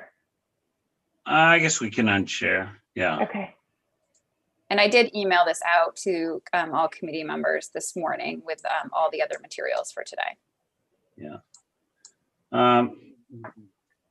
Thank you, Madam Chair. Ms. Olson, what you, doesn't this change the burden of proof from the lawyer suing to the funeral director being sued? They'd have to show the burden of proof, right? On this? I'm not a lawyer. I would need to ask a lawyer in my office on what that would change in terms of the burden of proof. In just looking at the rules that are already promulgated, this didn't seem to be outside of the scope of what's currently in place for rulemaking. But I couldn't answer the legal question of burden of proof.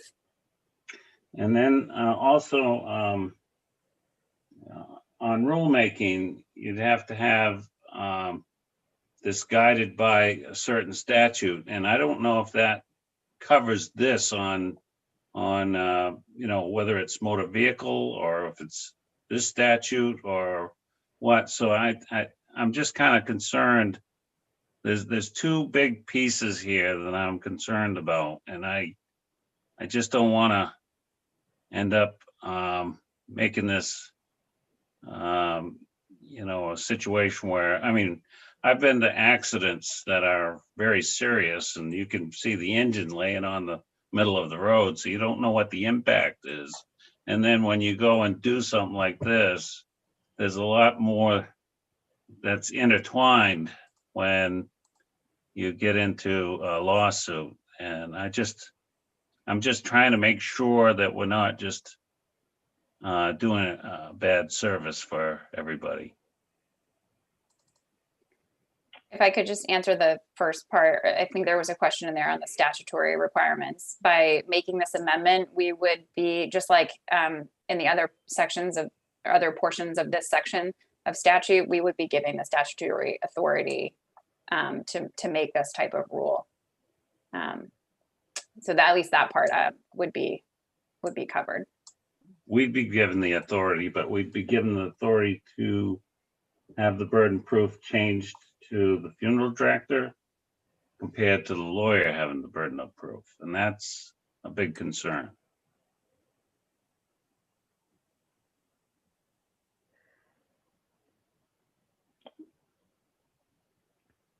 Representative Hassenfeld? Thank you, Madam Chair. Senator Seaway, I'm wondering what you mean by shifting the burden of proof. Representative Hassenfeld, can we just make sure there's no more questions from Ms. Olson first? Yes. Okay. Representative Austin? Thank you, Madam Chair. Rachel, can you share again if we were to designate the funeral board promulgating new rules around this point of attention, then those rules would then come back to this committee to be voted upon? No, and my apologies. I actually forgot to share with you the last portion of the amendment. Thank you for reminding me. I did also include, let me put it on the screen. There's a section on report.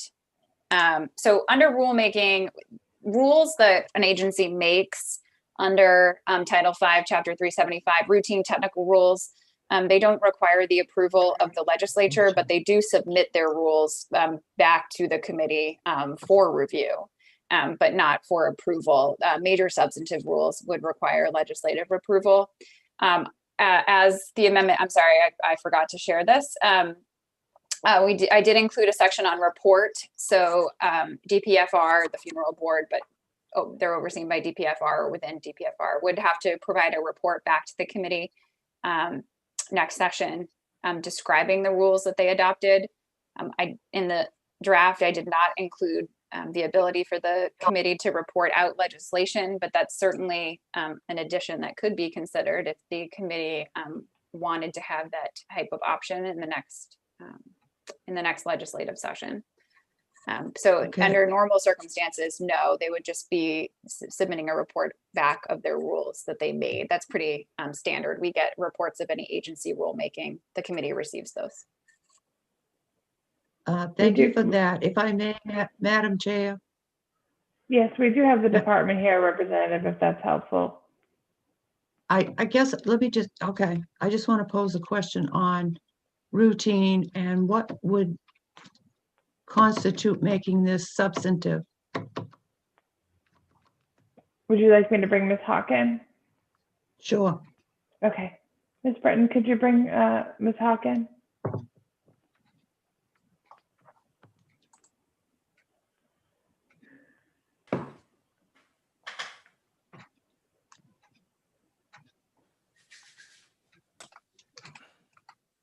Good morning, Ms. Hawk. Did you hear Representative Austin's question in regards to routine technical versus major substantive and where these amendments would fall? I think they would fall in a major substantive. I mean, we would need to, I wasn't able to see the amendments beforehand, so I'm not sure if Ms. Olson can share those with me or if we can see them again on the screen. We would need to, again, probably create a position for an inspector that is skilled in vehicle inspections. So I believe it would end up being a substantive change to the rules. Would it be helpful to pull them up?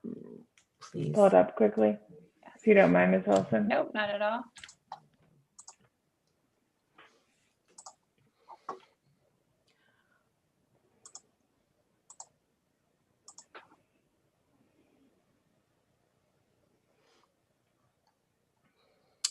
Ms. Hawk, can you see that? Yes, I can. Thank you. So looking at the amendments, my concerns are around the must ensure that the remains or the equipment are not displaced in a motor vehicle accident. I know that my staff is not able to determine whether or not a vehicle has been modified to meet these requirements. And then I think we've heard before at the hearing and the other work sessions that there are all types of motor vehicle accidents. And no matter how secure a load is, it could always become unsecured in the event of a major motor vehicle accident. So those are the concerns that I have. The board would need to find an inspector that can do vehicle inspections to this degree. Yeah. Okay. Do you have any further comments on those? Or does the committee have questions? Senator Searway, can we unshare now, Ms. Hawk? Are you good there? Thank Okay. you. Senator Searway?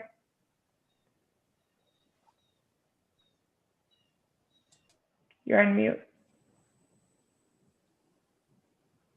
Senator, you're muted. Thank you, Madam Chair. Ms. Hawk, you mentioned about the rulemaking being very difficult, and I have some experience of how difficult it is when you've got public safety involved, you've got the mechanics of the vehicles involved, and a lot has to be considered. It's not just how you strap something in. And also, would you, from that, the changes, wouldn't that put the burden on the funeral directors compared to the proof of burden with the lawyers to prove the case? Sorry. I'm not a legal expert either. I would say that if the burden would be on the licensee that is in the owner of the vehicle to show that they had ensured that that vehicle was modified to appropriately meet the requirements of the board's rules and the statutes. And also, wouldn't it be on the board's shoulders as well if they didn't comply with all that was necessary to do the proper things that, to me, it puts the burden on both the driver and the funeral board. So, Correct. And oops, sorry. Yeah, go ahead. I just felt that this was a big concern of this bill because it makes a lawyer's dream, really. That's what I'm seeing. And although I did not submit testimony, I have been following this LD, and in my researching, I haven't come across a lot of other states that get into the specific mechanics of the vehicles that are used, not the vehicles that are used for the transporting the remains to the final resting place, but rather the vehicles used to transport deceased people from their homes to a funeral establishment. Other than, I think Ms. Olson had found the same that I did with Maryland, has a separate mortuary transport service with vehicles specifically for that use only. Representative Collmore. Thank you, Madam Chair. Ms. Hawk, what is the funeral board comprised of? Who sits on that? The funeral board is comprised of 7 members. 5 of them are funeral practitioners and 2 are public members. Okay, thank you. Representative Pepworth. This has been an upsetting bill, and I've been trying to think of an analogy, and I think I'm used to restaurant work, so I think about a meat slicer, and I think about a hand guard on a meat slicer, that as an employer, I'm asking somebody to use a vehicle to transport someone. I'm asking somebody to use a meat slicer to, and I apologize for the unfortunate crossover. I want to make that equipment as safe as possible for my staff. I mean, somebody died being asked to use, and I don't know if it was a personal vehicle or a vehicle supplied by the company. So, what can we do to make this situation safer? I understand that it's a small business and I don't want to put in undue burden, but as an employer, I want my employees to be as safe as possible. So I would like us to find a way to move this forward, even if it's just a small move, or even if it's something that's phased in, so these small business owners can understand this is a change that's coming and we need to plan for it. Can anyone help with that? Was there a question for Ms. Hawk, or before we get into discussion? Sorry, I'm sorry. That's okay. Questions for Ms. Hawk, please have your hand up. Representative Austin. Thank you, Madam Chair. Ms. Hawk, you mentioned on the board, presently the description is 5 funeral ownership services directors and 2 at large. Are the 2 at large with any particular expertise that would enhance this conversation or the conversations that they have at their directors meetings? I wondered if anything was specialized. There are no specialized seats. The public members are just public members. Okay, thank you. Senator Seaway. Thank you, Madam Chair. I still believe that we should have moved this to transportation or DHHS, which would have had much more expertise in this matter. And also they would have included public safety. They would have included the rules of the funeral directors and funeral other guidelines, and also they would have been the mechanics piece. I'm just saying what we're putting something in there that can actually do harm to the funeral service. Senator Siri, we're at questions for Ms. Hawk right now. I understand that, and I just trying to get. I guess I'm trying to answer the question that. We will have I understand. Discussion time. I understand. Thanks. Representative Hasenfuss, you have a question for Ms. Hawk. Yes, I do. Thank you, Madam Chair. Okay. Ms. Hawk, in the rulemaking process, if we were to task the department and the board with making rules to make these vehicles safer, how would that play out? What would the process be? Typically, the process just includes the board. However, with something like this, I would suggest a subcommittee, including members from the association and maybe Department of Public Safety. I'm not sure because I haven't done rulemaking to this degree before, but I would envision that we would need a subcommittee to go over that information.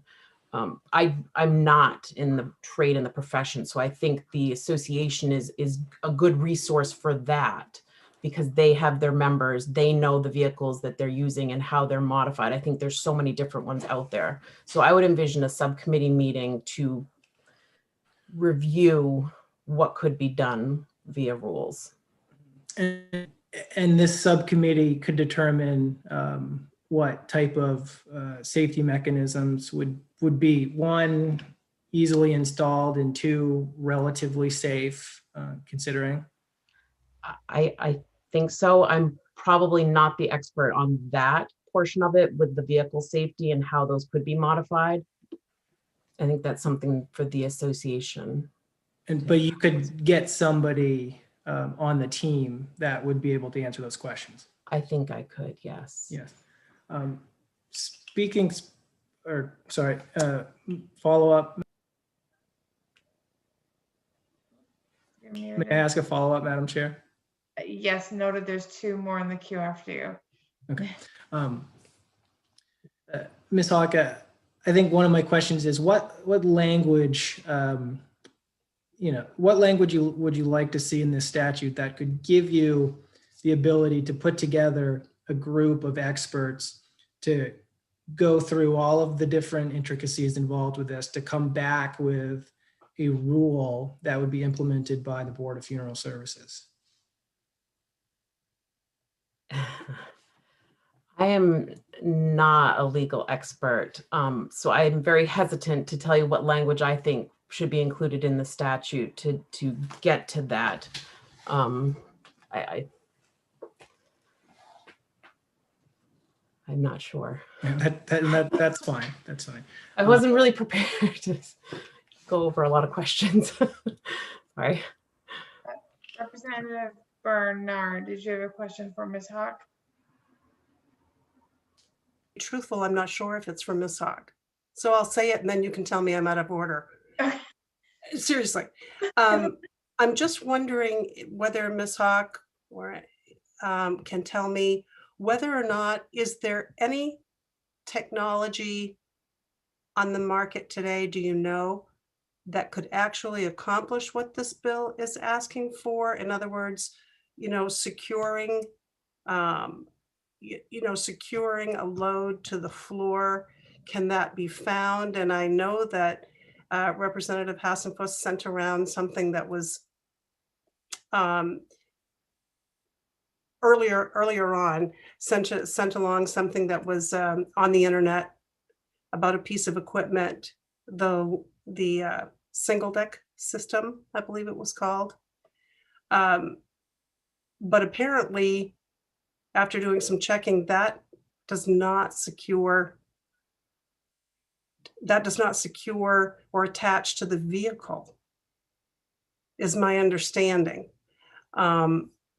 And nor does the container attach to the deck. In any event, I'm just wondering, I'll just go on quickly and say, do you know of any particular technology that exists today that could actually satisfy the language in the bill? Aside from what was presented at the hearing and the work sessions, no. I only have that information that I think the association may have provided. Thank you. Representative Austin. Thank you, Madam Chair. Ms. Hawk, I think what I want to try to do for all of us on the committee is, again, flesh out a process.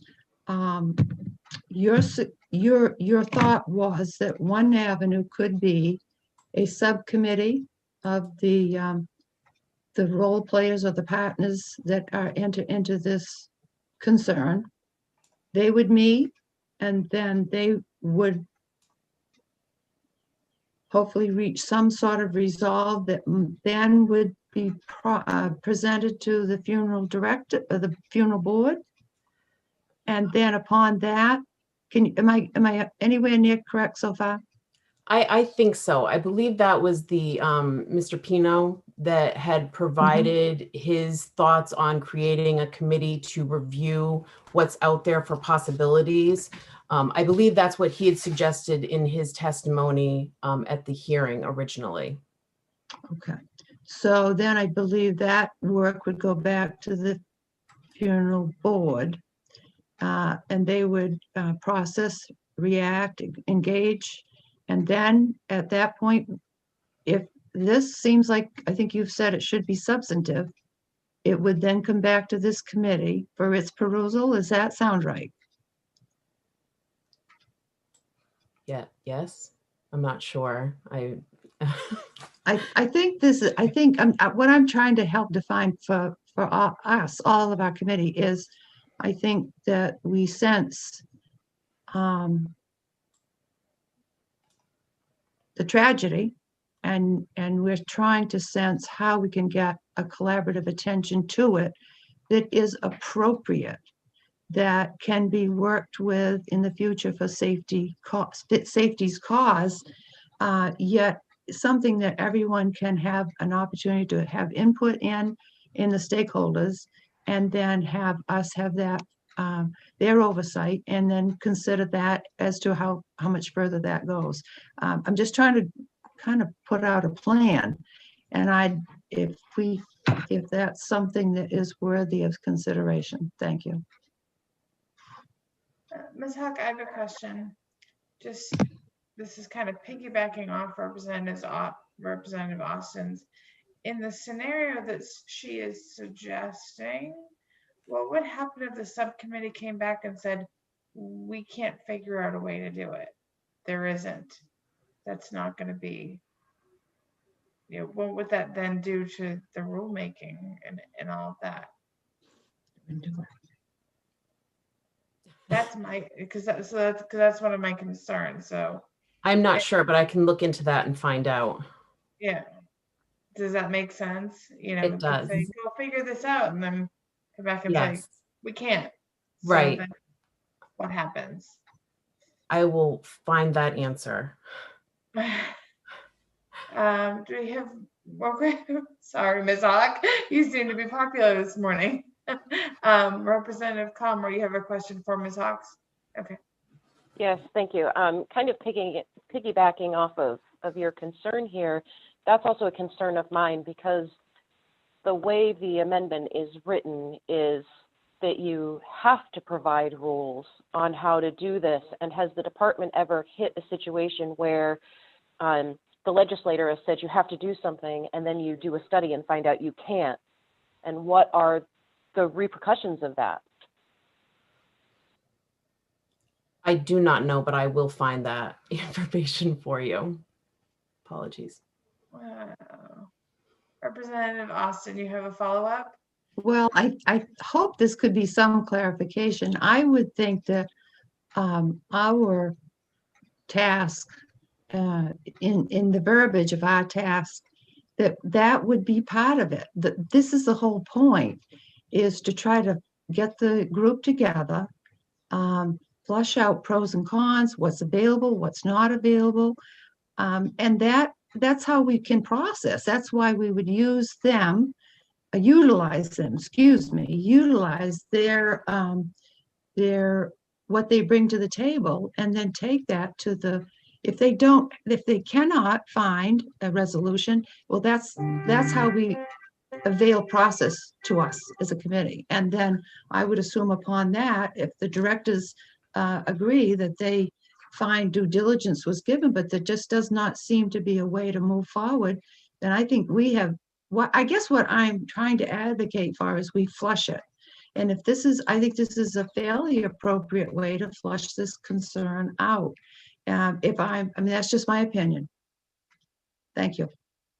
Okay, let's try to keep to questions so that we can move on from Ms. Don't you Hawks. think? Don't you think? I knew you were going to do that. I'm good at that. Representative Geiger. I'm going to take a card from your book, Representative Austin. I'm going to remember that. Don't you think? I like that. Ms. Hawk, I'm so sorry we're putting you on the hot seat today. I'm new at this, and I come from the world of healthcare, and I'm trying to figure out. So we have what happens all the time, which is there's an industry, it moves to a different way of doing things. So it, for years, used hearses. Now it's using off the shelf, off the lot SUVs, and the new vehicle does not secure the casket or the platform you're putting the casket on. And now we've had a tragedy. That is a change occurs, and that is what the state government does. That's what the federal government does in response to a change that causes new issues, right? There were issues that caused them to move to an SUV, and now there are new issues. And it seems to me it's not complicated, or it doesn't seem like it ought to be complicated, that just like Representative Pepper said, you know, they didn't start out using a handguard on a meat slicer. That happened after accidents. So here we are. It's like, what is the appropriate way for us to approach an industry and say, what you're doing has a potential problem. We've just seen it. What do we do? How do we go forward so that this problem does not exist? And it seems to me, and I'm looking to you, Ms. Hawk, is this the province of your committee, of your department? Did we err in hearing this ourselves? But we do this all the time. This is what state government does, is puts in safety rules. So where are we getting stuck? Help me understand why we're sort of in the mud here. Sure. Thank you, Representative Geiger. I think the distinction to be made is that the service industry has not shifted from using hearses. Rather, hearses are used solely for transporting the remains to their final resting place. What I think the the target of this bill is more focused on are the vehicles that are used by the establishment to pick up deceased bodies from the place of death. Those are the vehicles that are modified. They don't use hearses. I think we heard a testimony that most facilities, nursing home facilities, don't want a hearse pulling into the front because it, makes everybody nervous.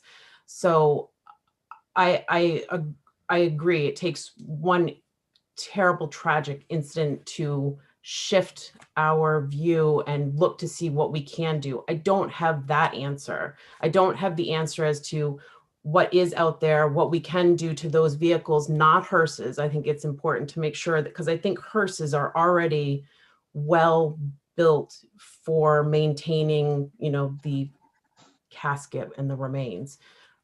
This is more focused on the vehicles that they're using modified, again, to transport, and also to transport. I think we heard they go out of state as well. So these are the vehicles that we're focused on. I don't have that answer, but I'm willing to work with a stakeholder committee, whatever it takes to figure it out. Thank you. Madam Chair, can I ask one follow-up? Sure. So I've been thinking about, simple ways to do this. And I come from the healthcare world. Ambulances already do this. If we sort of stipulate that a body has to be secured, is there not a way for the funeral industry to work with every community has an ambulance service where they're being used to transport the body rather than an off the lot SUV? I mean, I think we already do this. Ambulances do it all the time. And there is no problem with securing the body or the live person. So I'm just wondering how I think that this is not insurmountable, and it does not need to be a huge cost to the funeral service business, because we have vehicles that already do this. We have them in every community. I think, and I don't know what the rules are or the regulations regarding the use of ambulances. I don't know if somebody can call an ambulance to come pick up a deceased person at their house. I'm not sure how that works. I do know that, the funeral practitioners out there, their employees are called at all hours of the night, and it's a single person job sometimes to be able to load the person into the vehicle by themselves and secure it. So I don't know what ambulances can and cannot do, and I don't know if that's an option for the funeral service practitioners. Ms. Hawk, I have a question. Looking at the First Amendment, that's more permissive, directing the department to engage in rulemaking, which you've said would be substantive. Is that up? Do you see that as up to us to dictate that you use a stakeholder group or whatever? Isn't it? However you go about the rulemaking is how you go about the rulemaking. Correct. The board would make the rulemaking. I'm not sure how the wording of the amendment of ensuring, I don't know how the board can determine via rule if their idea of ensuring that everything's safely done is going to actually prevent a displacement in a motor vehicle accident. Does that? But if the board decided they either wanted to work with a group of stakeholders or wanted to hire or get the expertise of an engineer, that's all part of the rulemaking process, right? It does not need to be dictated via statute, correct? Correct. I just don't know if we can make it work. I don't know what's out there for vehicle modification kits currently. Okay, thank you. Senator Seaway? Thank you, Madam Chair. I believe I can get, I think if we can ask Jody if Ed Duguay is on for the Funeral Board Association, if he could come up on, I'd like to ask a question. Pino? Ed Pino? Ed Pino. Ed Duguay? No, Ed Duguay is not there, but Ed Pino is. Okay, yeah, I'll have Ed Pino come on. Are there any other questions for Ms. Hawk before we move on to Mr. Pino? Okay. Oh, just one more. Hold on. Representative Hassenfuss. Thank you, Madam Chair. Ms. Hawk, if the language was even less prescriptive and it said the board shall make rules to make transport vehicles safer, you could do that. You could make them safer, right? Correct. I believe we could, yes. Thank you. No further questions for Ms. Hawk. Thank you for your time this morning. And we will bring Mr. Pino in for a question from Senator Searway.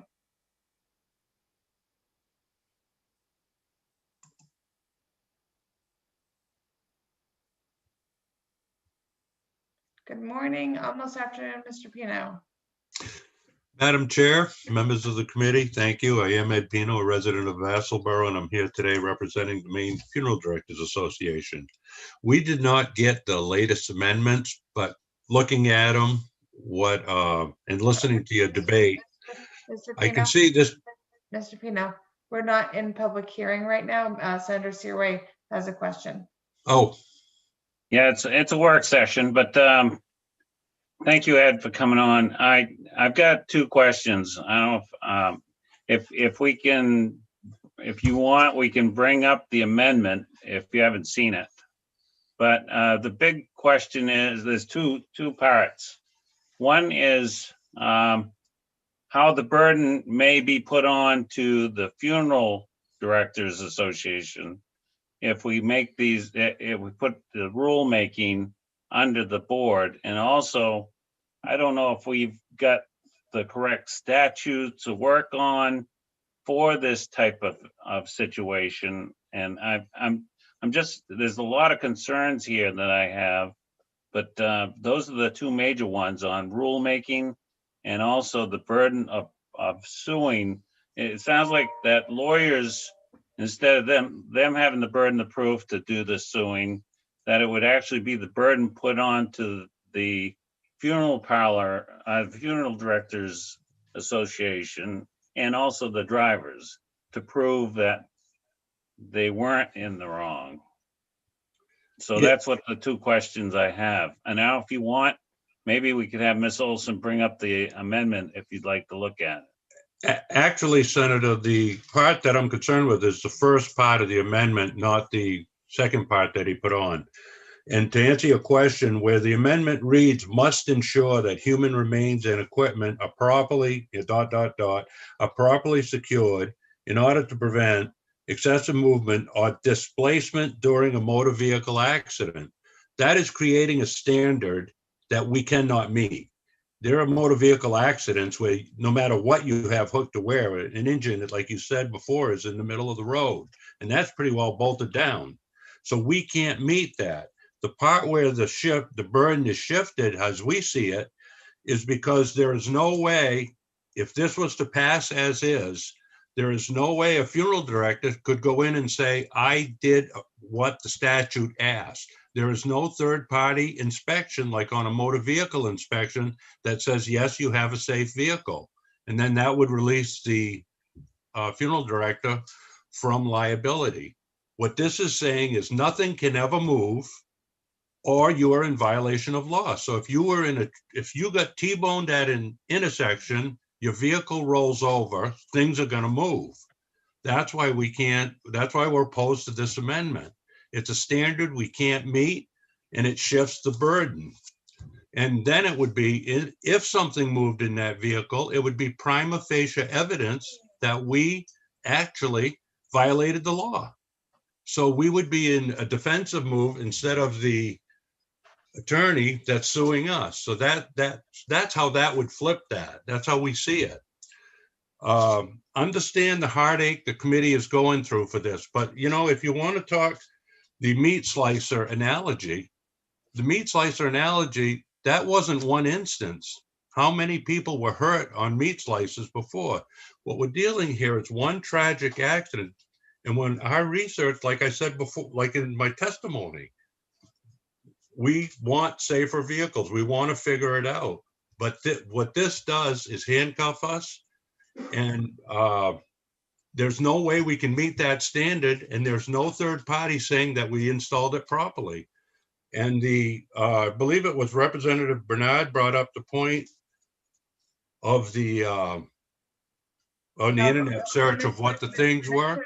Those are for loading and unloading. It isn't to make the not moving in a vehicle. So, Mr. you know, Pina, that's our point. Mr. Pina, we're gonna stick to the questions that are at Okay. hand, so we don't go again into public hearing. Representative Bernard. Yeah, I just wanted to back up a bit because I think I heard Representative Hassenfuss say that he would be willing to change. Is that correct? Change this, this piece of legislation to say that it would A, be a study, B, that it would say we're just looking to make something safer as opposed to being something very, very descriptive to say it has to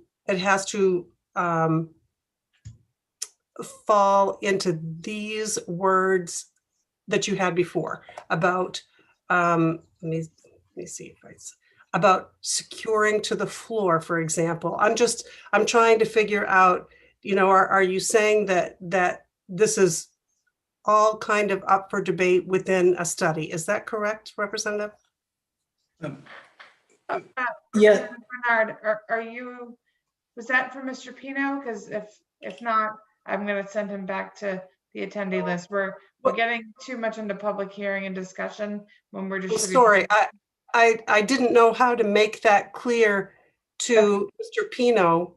Okay. To know that there is another possibility on the floor, and you know, how would he feel about that? I was looking for a reaction to that, but I didn't know if I got this correct from Representative Hassenfuss. So I apologize if I went the wrong way with that. That's okay.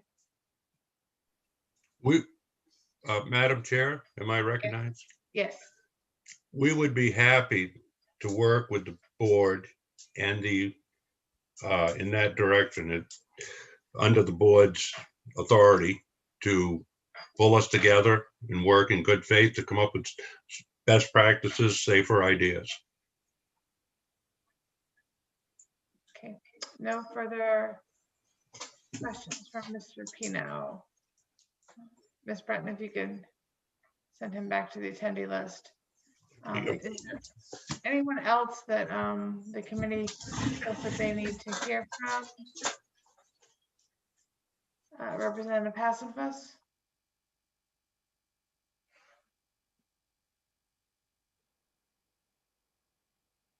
You're on mute.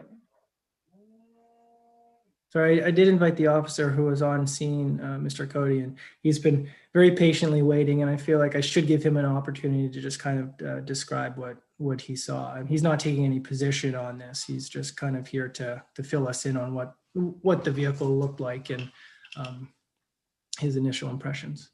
You have questions for who? It would be Ricky Cody, Officer Ricky Cody. Ms. Breton, if you could promote Ricky Cody.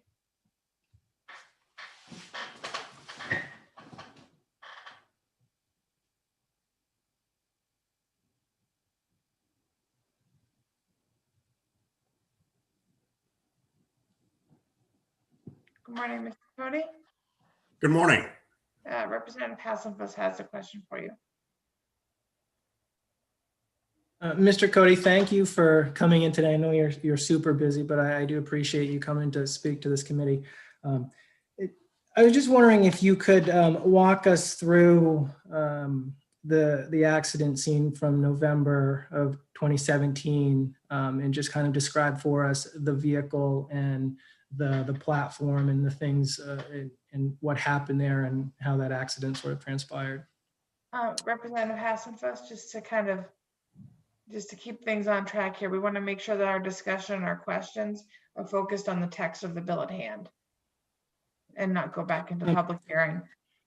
Yeah. So Mr. Cody, the platform that was in that vehicle, about what was that platform at? It was probably mid-range on compared where the driver would be sitting. It would be mid-range in the back area. It was laying on top of the seats that were folded down, so it was elevated. And about how heavy was that platform? I'm not sure of the exact weight, but it was heavy. I don't think one person could pick it up. It was pretty heavy. Do you think that that vehicle could have easily been made safer? Absolutely. Do you think that lowering the platform would have made that vehicle safer? I don't know. I believe it would have made it safer. I also believe that had it been lowered and the same collision occurred, I don't think that the injuries to the party involved would have been severe at all. I don't think it would have taken his life if it was lower. Madam Chair, shall I continue asking questions, or have I reached my? Do you have one more follow-up and then we need to move on? I'm fine. I can leave it open to the floor if there's other questions that need to be. Anyone else have questions for Mr. Cody? Senator Seaway?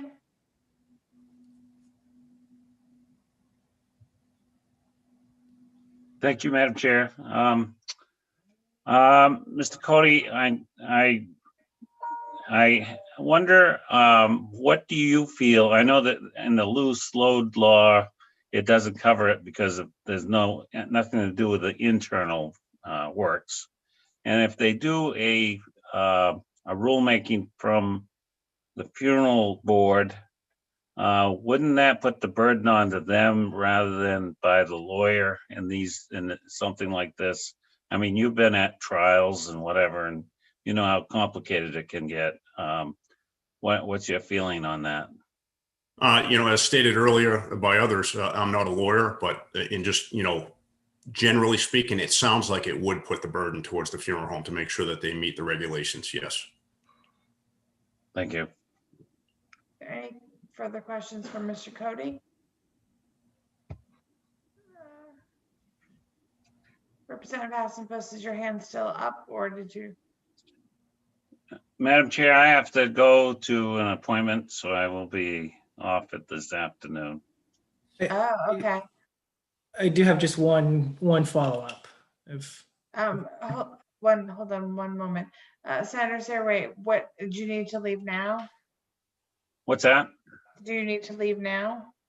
Yes, I do. Well, it depends if it's 5 or 10 minutes, but that's about all I have. So. Just so the committees are aware, we cannot take a vote without a senator in the room.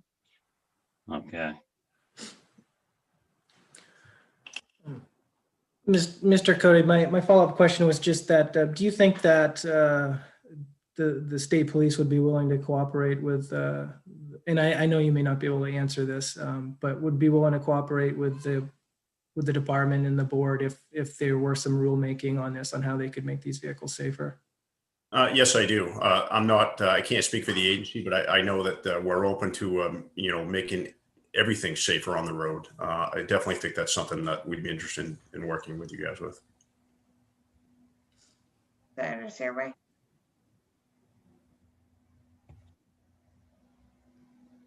You're mute. You're muted again.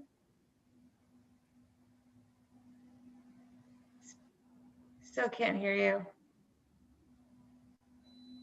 No. Nothing. Madam Chair, could I make a suggestion? Yes. My suggestion is that we possibly as a committee to, rather than pass a bill that could do harm to the funeral service, have a letter drafted in lieu of what we need to get covered as far as safety for the funeral directors, for the funeral vehicles, and try to see if we could have them come up with a safer way of getting this accomplished through maybe state police and a combined effort to come up with some type of safer way to do something rather than putting the burden on to the funeral directors. And I think this bill will end up doing that. And I don't want to have to put ought not to pass because of and nothing be done, because that's where I'd have to go, because I cannot feel in good conscience putting the burden on a funeral services doing a good service for the state of Maine. And if we go and put the rulemaking, we're putting the burden on them and they will go out of business. They just won't be able to keep doing this. So I just think a good strong letter from the committee would be the way to go. Okay, Senator Seaway, Senator Curry will be back in 5 minutes if you can hang out that long. Yeah, I will try to do that. Okay, thank you. Was that a motion or just a thought, Senator Seaway? That's my motion. Can you make the motion clear, please? Yes, my motion is to have Ms. Olson draft up a letter that would be from our committee to the Funeral Directors Association to reach out to public safety and to other entities that may help them have a safer outcome for this situation that had occurred, and have it brought back to the committee so that we could approve or disapprove of what they came up with, just kind of to see that it was dealt with. Okay, so there's a motion. Is there a second?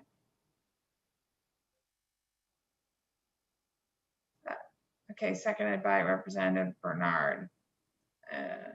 Further discussion? Representative Hassenfuss. Thank you, Madam Chair. Yeah, a letter requesting the industry to do something when they've had 3 years. There was this bill put in the 129th and have yet to provide language on how they can make these vehicles safer. I don't think really accomplishes anything. I think we need to tell the board that they need to develop rules to keep the drivers safe. I'm also very confused about this shifting liability issue. Yeah, if you make a law that says you need to protect your employees and you disregard that law, you're going to be liable. But when aren't you liable? What other industry do you have laws designed to protect employees that you can just disregard? So of course there's going to be liability there. That's what laws do. The question is, should there be liability? And yes, if you're not going to protect your employees, there should be liability. As if you're not going to buy a handguard for a meat cutter and an employee cuts their finger off, you should be liable, because that's just very reasonable. I mean, think of it this way. If you were driving one of these vehicles, if you got employed to drive this, you turned around and there was a heavy object sitting this height, would you say, I wonder if that's safe? And if you would, it means we should do something about it. Now, I certainly understand the concern for getting precise language. But we're making this way, way, way more complex than what it is. It is super simple. It's saying, take that platform, don't have it up on their backs, put it on the floor, and secure it somehow to the vehicle. We don't want to dictate how it needs to be secured. We don't want to say that it can't, there's no possible, you need to secure it in such a way that it can never possibly ever become dislodged if you get hit by a Mack truck going 100 miles an hour. No, we want to say you need to do more than fold the back seat down, throw a piece of plywood on top, and attach a gurney to it. Like, that's not acceptable. We don't need to tell them exactly what they need to do, but we need to tell them that they can't continue to act in that way. And I bet 90% or better of these businesses probably already are in compliance. The funeral home after this accident would be in compliance with those rules, I'm sure, because they bought a platform and installed the platform. Representative Bernard, to go to your question, those documents that I sent out, those all had ways to attach to the vehicle. And yes, I would hope that buying one of those products and installing those products per the manual would meet the specifications. Will that keep the employee safe under every single circumstance? No. But will it make it safer? Yes. And so what this bill is in simple terms, and we don't need to get into all of the details about, could it ever be dislodged or this or that? I'm fine with refining that language down.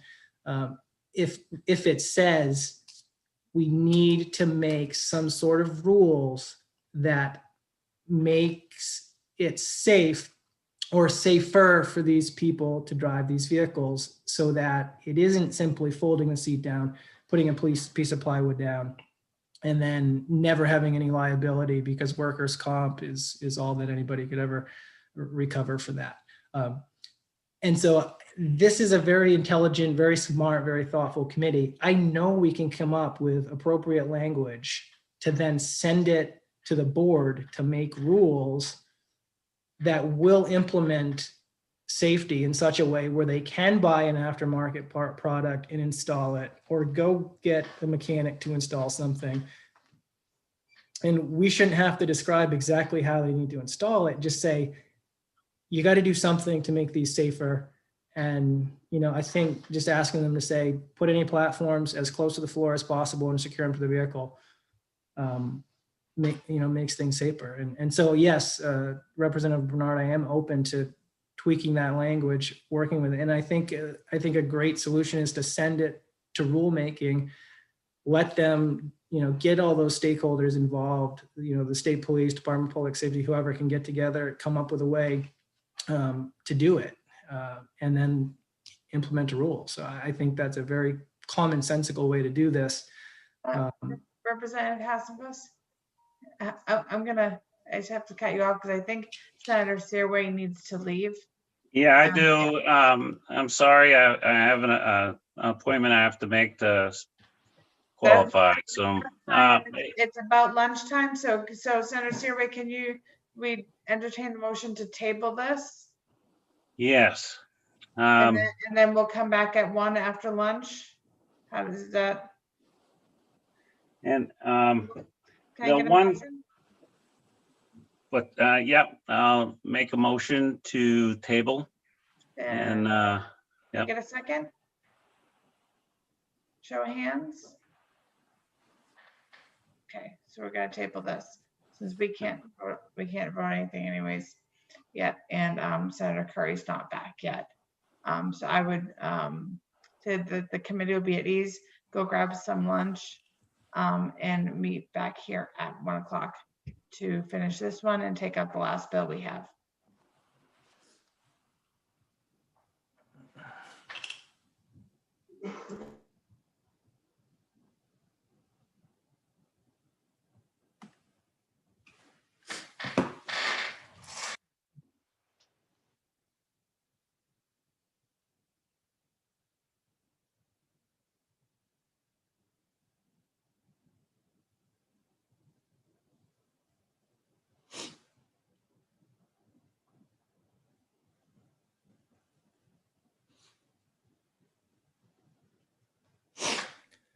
Your mic is still on.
Kyle, every time you come on, I always look, but you're always covering up my hometowns with your shoulder.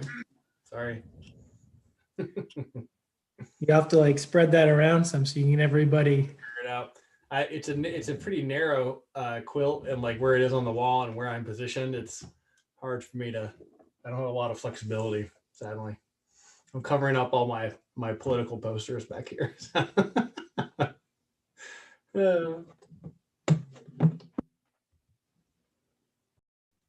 Welcome back, everybody. We'll give everyone a moment to reset.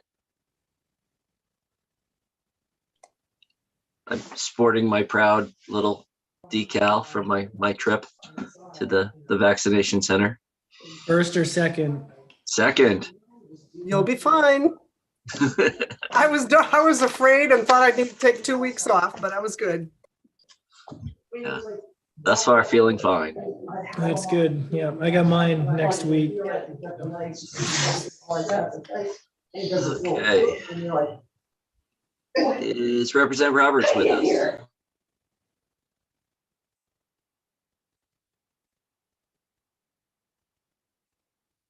I think I just got a text from Representative Roberts. She is close.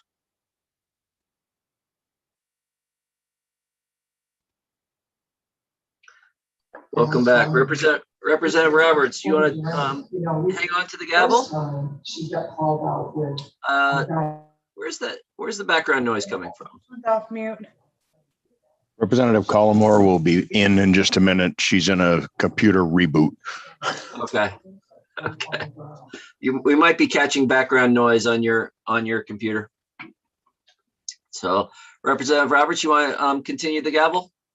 I can do that. Can we move forward on a motion if Senator Seaway is not here and he made the motion? I believe. I think so. I think we can move forward. A motion's on the table, so we got to find a way to deal with that. And, yeah, we gotta take the bill back off the table. I tabled it just to be safe because we were leaving in the middle of a work session. So I'll entertain a motion. So moved. Is there a second? All in favor of taking it off the table? Okay, so we will go back into work session on LD 1214. We have a motion on the table.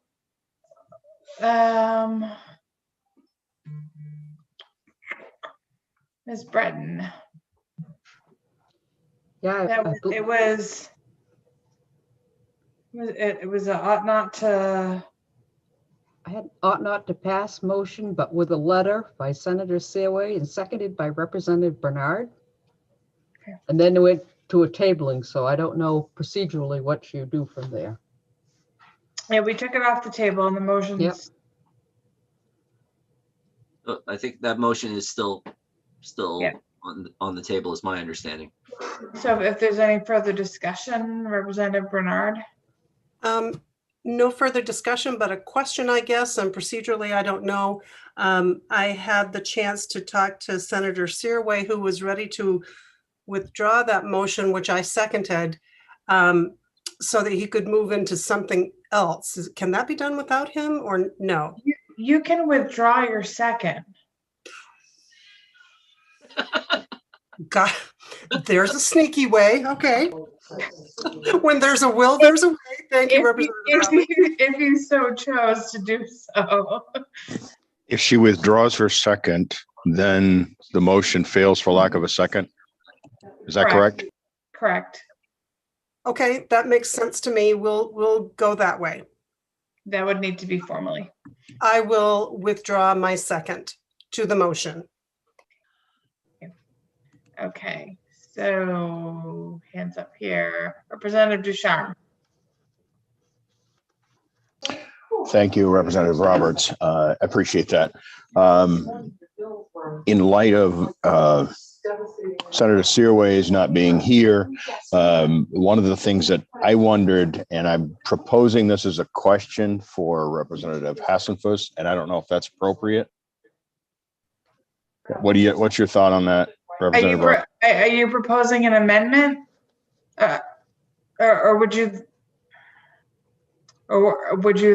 like someone else to make a motion and you could perhaps propose a friendly amendment.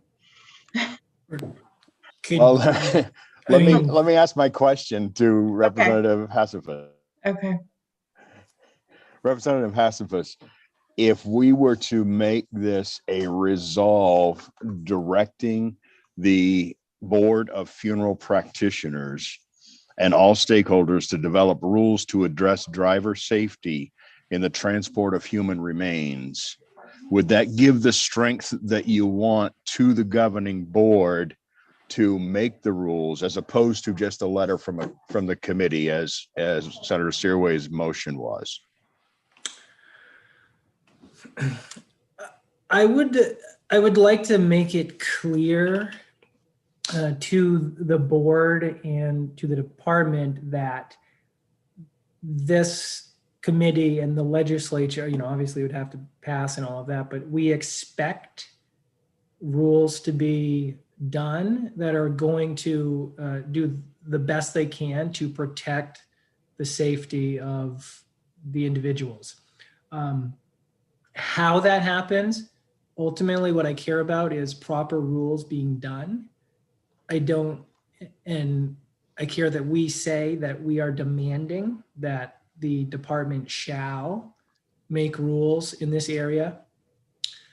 I don't particularly care, about the technical aspects of the rules, so long as they are made in such a way that it's going to find the best balance between protecting the drivers and installing the equipment.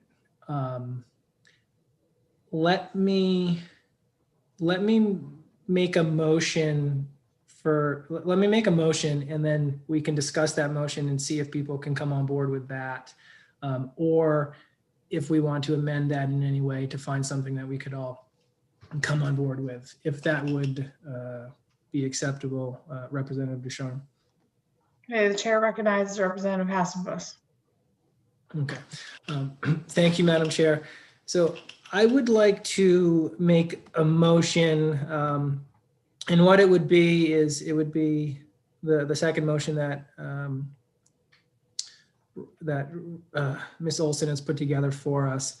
I would like to strike the language that talks about the or displacement during a motor vehicle accident, so that it would read, essentially, I'll just read what it would. A funeral director or practitioner or funeral service who owns or leases a vehicle for the transport of human remains must ensure that human remains in any equipment for the transport of human remains, including but not limited to platforms or decks to support human remains, mortuary cots, stretchers, or caskets, are properly secured in order to prevent excessive movement within the vehicle and to ensure the safety of the vehicle's drivers and passengers. And then I would also like to include in vehicles modified for the purpose of transporting human remains, platforms or decks installed in the vehicle must be installed at floor level, and any passenger seats must be removed or stowed in such a way as to allow installation on the floor. Now, that doesn't talk about how it's supposed to be secured, where it's supposed to be secured. It just says platforms on the floor, and department develop rules to ensure the safety of the vehicle driver. Madam Chair, I think we need a second before we go on. Right. There's a motion on the floor. Is there a second? Seconded by Representative Pepworth in discussion. Representative Collmore. Apologies. My computer decided to do an update when I went downstairs to get lunch. And so could you please repeat the motion for me so that I know what I would be voting on? Yeah. Yes, Representative Collmore, basically it's the amendment that I had, and I struck the language that said, prevent excessive movement within the vehicle, striking the or displacement during a motor vehicle accident, and then continuing to ensure the safety of the vehicle's driver. So the amendment is not saying that this can't be displaced during an accident. It's just saying that you need to make rules to ensure the safety of the vehicle driver and passenger. And then we would, those rules would be reported back to this committee. And if the rules are sufficient, we do nothing. And, if we feel that they missed something, then we could always have another bill. So. Thank you for clarifying that for me. Senator Curry. Thank you, Madam Chair. I think as we discussed this, that feels too prescriptive to me for what I feel comfortable moving forward with. I'm much more inclined towards the proposal that Representative Ducharme put forward in terms of the broad scope, so the funeral board can take a broad look at it, and we give that charge. We will certainly, I like that because we will certainly see it again, and it seems to give the board and the industry and interested parties the flexibility they need. So I think I'm going to be voting against this one with the anticipation of seeking to support something more similar to what Representative Ducharme put forward. I'll just add in here that I personally would be more apt to support something towards the First Amendment that was permissive to the Department for Rulemaking without having such descriptive language. Again, taking out the cannot be displaced, but the first one that was shown to us was more permissive to the department so that they can have the leeway to do the rulemaking without the prescriptive language as far as how, and that's just kind of where I stand on that. Representative Pepworth.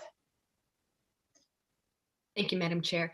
I have a fair amount of flexibility, but one thing I would like to see is, I'm blanking on her name right now, but the woman who would be in charge of rulemaking, the idea of a subcommittee that would involve people, including, for instance, a police officer, or, trying to get at some of Senator Siraway's concerns, a lawyer, sort of a different group than just the funeral directors themselves. So can we work that into it? Representative Bailey. You're on mute. Yes, I concur with Representative Pepworth there. I also, can you just refresh my memory, because I'm new here and I don't think I recall, with rulemaking, so we send this over to for the rules to be developed. And then what is the oversight process? Like, do the rules come back to us to review, or do they just become, the executive puts the rules out? What can someone remind me of what that looks like in terms of oversight? If they're major substantive, they come back to the committee. And would they be major substantive in this case? Or Ms. Hawk said they would be. That's yes. right. Yeah. Representative Kalmar, then Hasselfuss, then Ducharme, then Bernard. Thank you, Madam Chair. I would agree that we have to include multiple stakeholders in this decision-making process, which is why I think that the idea of doing a resolve that says the funeral board and stakeholders will tell them that that's what we want them to do, not just as themselves, as the funeral association making those rules, but including stakeholders like lawyers and engineers and transportation and public safety professionals as well. Representative Hasselfuss. I would just like to withdraw my latest motion. Can I, or are we like in discussion on that? How does it work? You may withdraw it, and who seconded it? Representative Pepworth, okay. Yes. Representative Ducharme. Thank you, Representative Roberts. I had included in my language in the resolve that we would have all stakeholders, meaning we had, you know, the safety people, the transportation people, the engineering people, all coming to the table to make sure that they were going to create rules that was going to basically address the issue of driver safety, not just improve the issue of driver safety, but address the issue of driver safety top to bottom in the funeral transport business. That was kind of the intent of how I crafted that. Was that a motion, Representative Ducharme? I could make that as a motion, yes. There's a motion on the floor. Is there a second? Seconded by Representative Collmore. Is there any discussion? Representative Hassifos. Thank you, Madam Chair. I'm wondering, is now an appropriate time where I would like to ask Ms. Charest a question? Is that permissible? We're in discussion on the motion at hand. I was trying to time it prior to that motion, but so my fault. Representative Ducharme, did you still have your hand up on purpose or? No, okay. Representative Bernard. Thank you very much, Representative Roberts. I just wanted to say something in support of this motion. And I think that I'm noticing that this particular LD has taken a great deal of our time and energy, and for very good reason. It's a I'm going to call it a delicate issue. It's important. And I think that realizing that this industry has been around now for, I guess, 100 years, they had their 100th year anniversary this year, then to make it a substantive change is a very big deal. And for us to move ahead, I think it's important to move ahead. We've seen that something bad can happen. It's possible. Then we need to be very careful in how we approach it, and that we need to sort of take baby steps and be thorough, because too bad to take steps that we have to backtrack. Every last one of us, no question, are going to need this industry. Can't escape it. So we want to make sure that we do well by the industry for how it's going to serve us and the people of Maine. And we also want to make sure that we as consumers are protected, and that people that are working in the industry are protected. So I love the idea of bringing all of the stakeholders together, let them talk it out. They're the ones who know it best, and then report back to us. And that's why I will be supporting this motion. Representative Bailey? Oh. No, you're all set? No, I'm good. Sorry, I just pressed the wrong button. Okay. Representative Hassifos. Just to be clear, through this motion, we are directing that the department and the board develop rules to ensure the safety of the vehicle drivers, that those are going to be substantial rule changes, and then those rules are going to be reported back to us at the end of all that process. That's what the amendment is essentially asking for. I would certainly be willing to add in a report back to this committee. The language that I said was rules to address driver safety, because if you make it real conscriptive as improve, then what happens is what improves for one person doesn't improve for another. So if you address it to make sure driver safety is kind of like this is what they're trying to fix right now, then I think you've covered what you're looking to do. And if you want to report back to this committee in a certain period of time, I'm totally happy with that. I'm fine with that. And if the rules don't achieve the desired effect of getting to where we need to be for driver safety, then we can send them back. Is that accurate?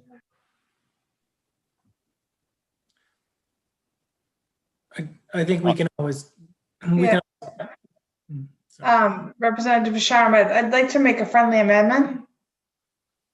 That we add in language that if these rules are not found to be major substantive, the department shall report back to the committee its findings and rules.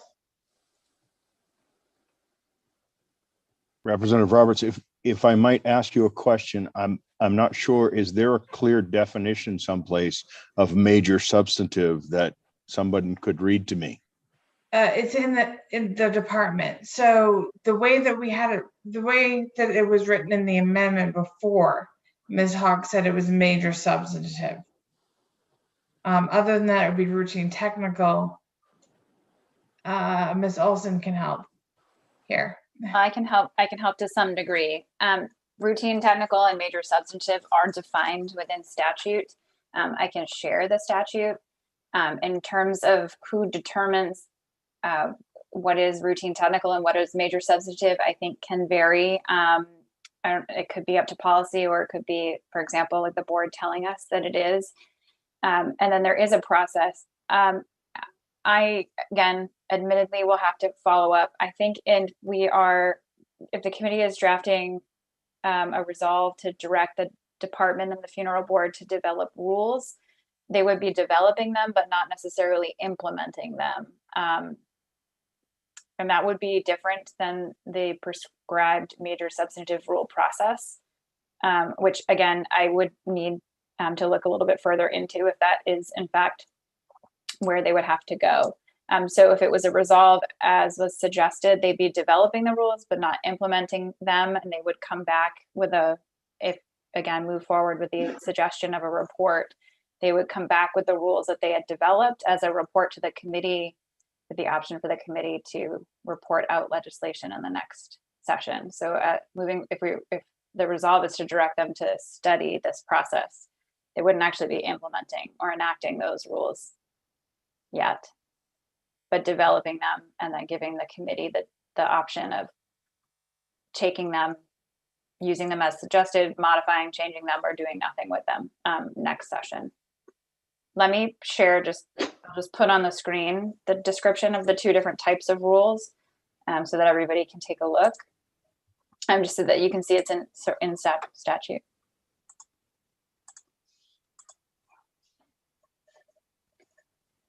So there are two categories of rules.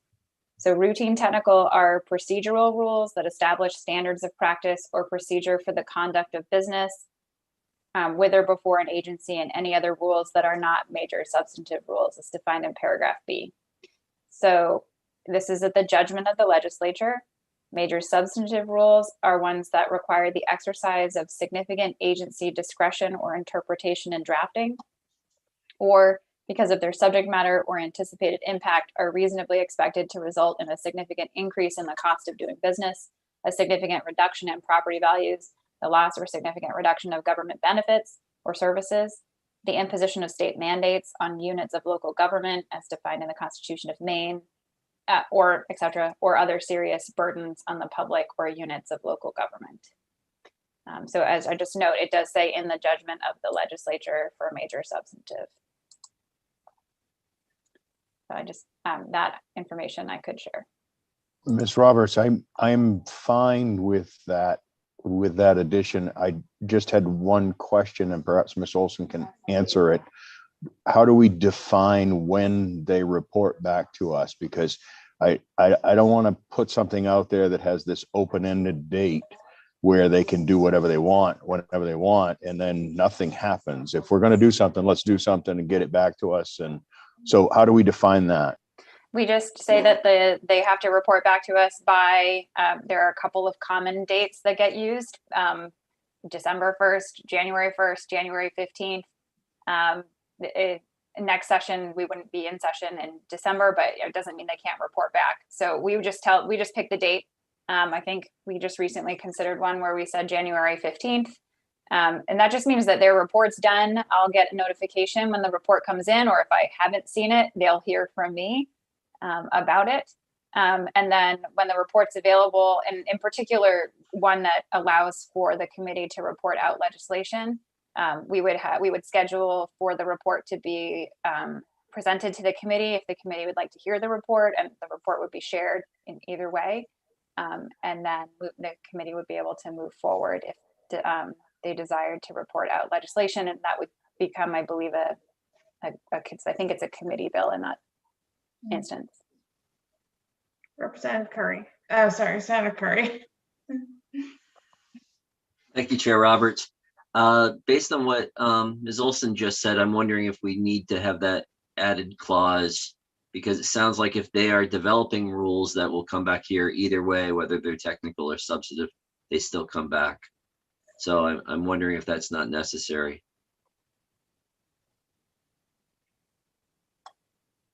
I'll leave that up to the wordsmiths as far as I'm concerned. I want to get something done, but I think we need the experts to do it and not us. Well, our report back is not mandated in a resolve.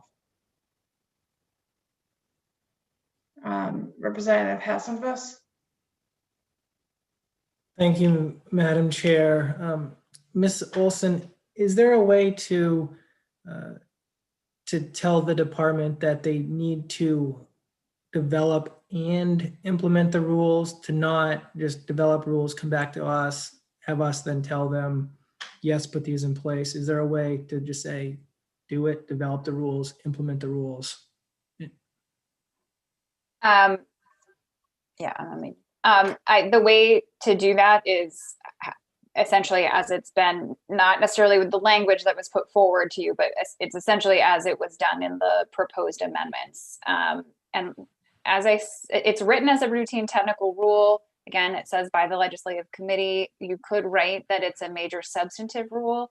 And then that would put it through the legislative review of major substantive rule process, which I have never gone through. So I'm looking at the statute now.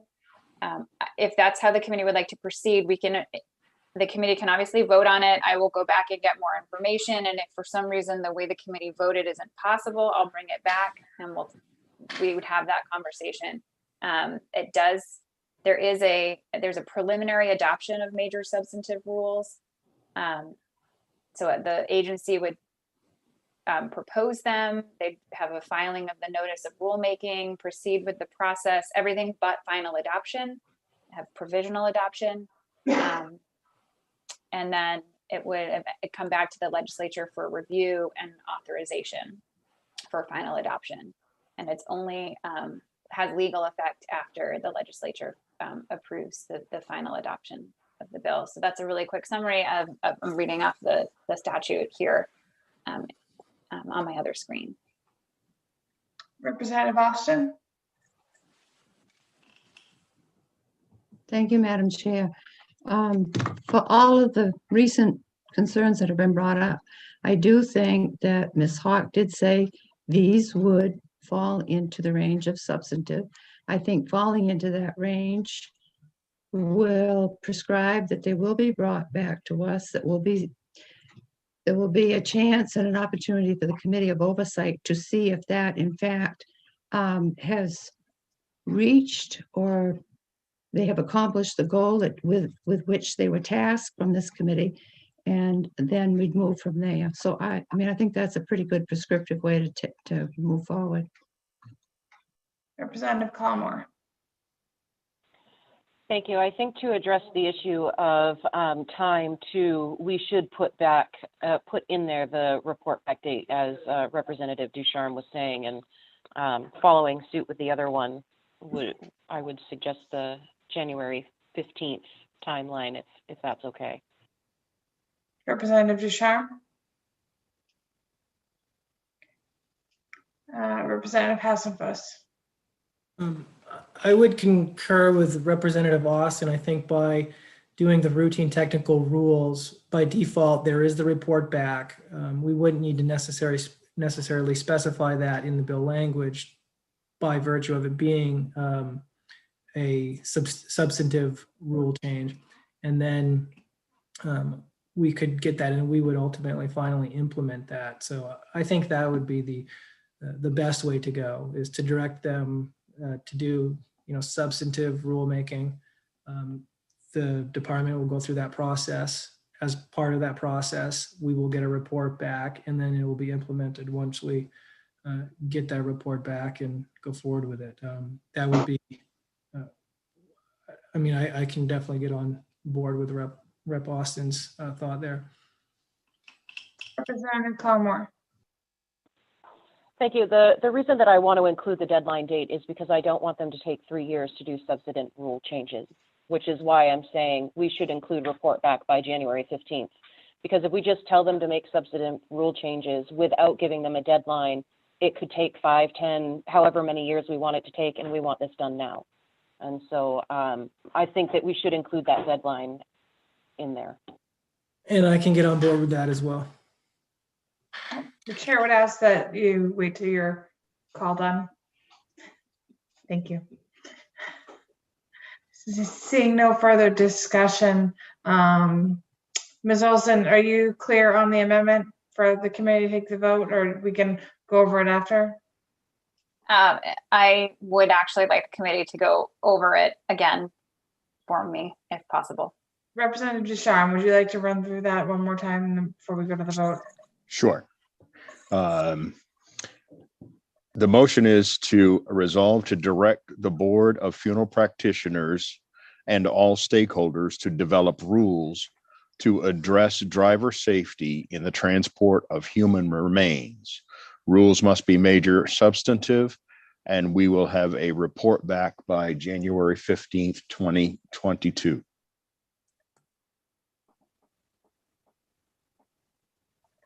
Thank you. Senator Curry. Yes, Representative Ducharme, I flinched a little bit with the and all stakeholders, just because I think the director, the funeral board, including, like, we're not directing all stakeholders to do this, we're directing the funeral board to do this in a process that includes stakeholders. And so that's the only thing I want to make sure that it's clear that we're directing the funeral board to lead this, and they will be reaching out to stakeholders. Does that, I don't know if that makes a significant difference, but I just hitched a little bit when I heard the language. Are we okay with saying something to the effect of directing the funeral board to lead in a stakeholder process to result in result? Are you okay with that? Or I'm seeing Ms. Olson also raising. Yeah. Ms. Roberts, can I answer him? Let's defer to Ms. Olson first.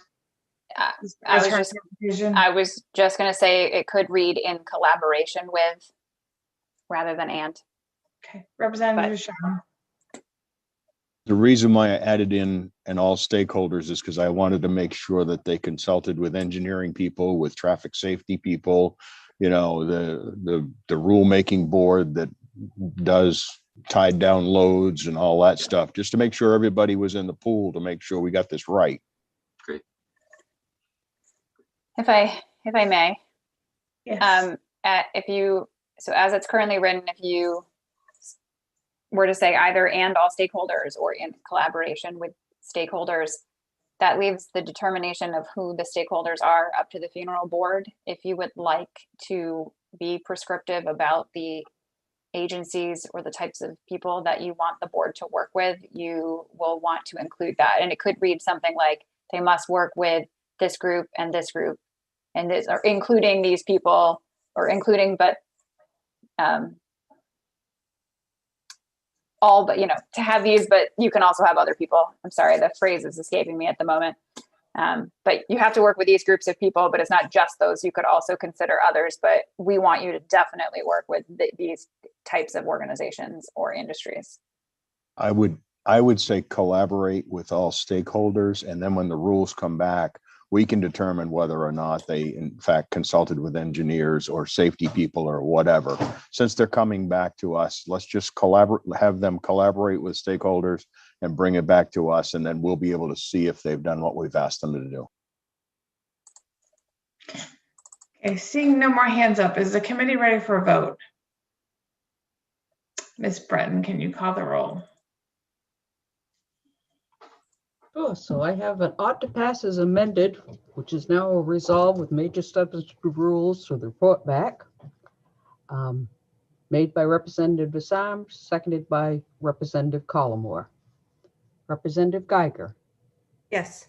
Representative Geiger, yes. Representative Andrews is absent. Representative Pebworth. Yes. Representative Pebworth, yes. Representative Collmore. Yes. Representative Collmore, yes. Senator Lucchini is absent. Senator Seaway is absent. Representative Ducharme. Yes. Representative Ducharme, yes. Representative Austin. Yes. Representative Austin, yes. Representative Hassenfuss. Yes. Representative Hassenfuss, yes. Representative Bailey. Yes. Representative Bailey, yes. Representative Bernard. Yes. Representative Bernard, yes. Representative Roberts. Yes. Representative Roberts, yes. Senator Curry. Yes. Senator Curry, yes. That's 10 in the affirmative, 3 absent. Okay. I will now close the work session on, where are we? LD 1214. And hand the gavel back over, yes? Okay, to Senator Curry. That was a long one. Excellent. So welcome everybody. We're gonna open up the LD. This is the last LD scheduled for today. LD 1476. We'll open up the work session. A resolve directing the Maine Economic Growth Council to create and share measures of progress. And I think about 3 hours ago, I saw Representative Gear in here, and she is still here. So if we can go ahead and bring in Representative Gear and Gare, and I'll ask Ms. Olson to begin the bill analysis.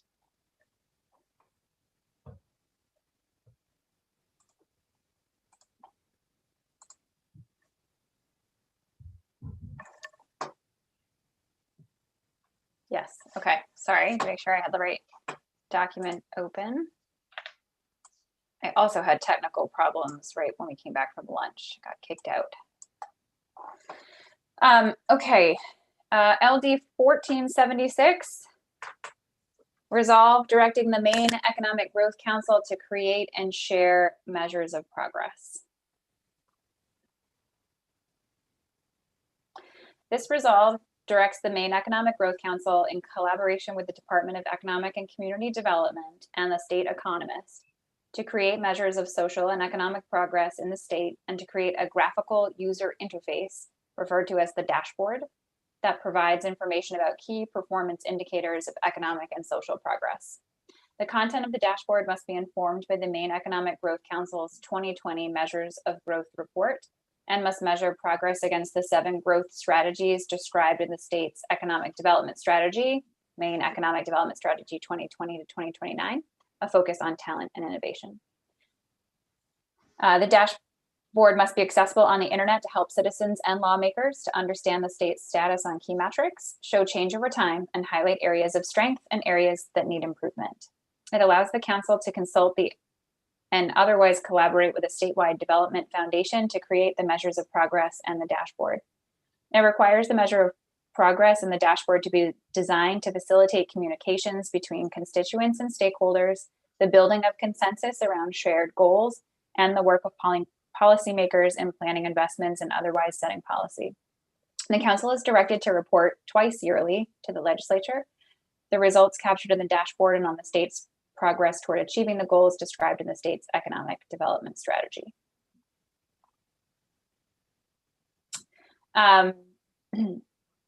The message that I have for you is that the sponsor indicated during the public hearing that an amendment was being worked on to address 3 key concerns of the original draft that were outlined in the sponsor's written testimony, and that it would be available for the work session. I sent the amendment out to the committee this morning.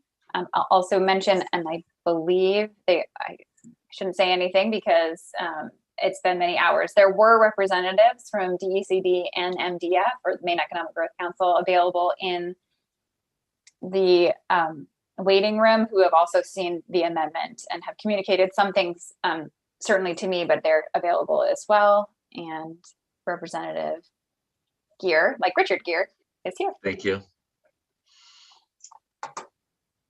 Excellent. Are there any questions? So thank you very much. Are there any questions at this point, or should we go right to Representative Geer? And thank you, Representative Geer. And I'm sorry for butchering your name. I had to actually Google actor Geer because I knew it was the same. And Thank you, Mr. Chair. That I can remember. That's So, when you date yourself is when I say, like, Richard, no relation, and a young person looks at me like, who's Richard Geer? And been around the block a few times. Thank you, Mr. Chair. Yeah, and I was very grateful to have had some substantive discussions with Director Bentley and Kate Foy at DECD, along with Yellow Breen from the Maine Development Foundation. And I think that was really just processing the changes that they felt would be helpful. So I think the main thing that we've done is to shift the center of control for this effort to DECD in collaboration and acknowledging the collaboration with the Maine Economic Growth Council and the Maine, I'm going to get the MCBER. Forgot the actual title there, but the UMaine folks that have worked extensively with them on the development to date of where the progress is starting from with the dashboard. So that's reflected in the amendment. In addition, we've got the collaboration, which I think we all very strongly agreed was really important to bring in the stakeholders, because it's such a wide-ranging effort, bringing in the stakeholders from around the state as needed to support the definition of the metrics and the population of the dashboard. And then we also discussed the financial support that would be needed for the dashboard financially, with the Growth Council expecting to need at least $30,000 to create the graphical user interface for the Measures of Growth online report. And then I also wanted to make sure we kept in there at least an annual presentation to the legislature, so that we had the chance to communicate and understand, how we're progressing towards the very exciting and ambitious goals that are in the 10-year strategic plan. So that's where we ended up. I think we also had a couple of last-minute notes, but I think the amendment to me feels like it's really in good shape, and I would defer to Ms. Foy on any other comments from DECD.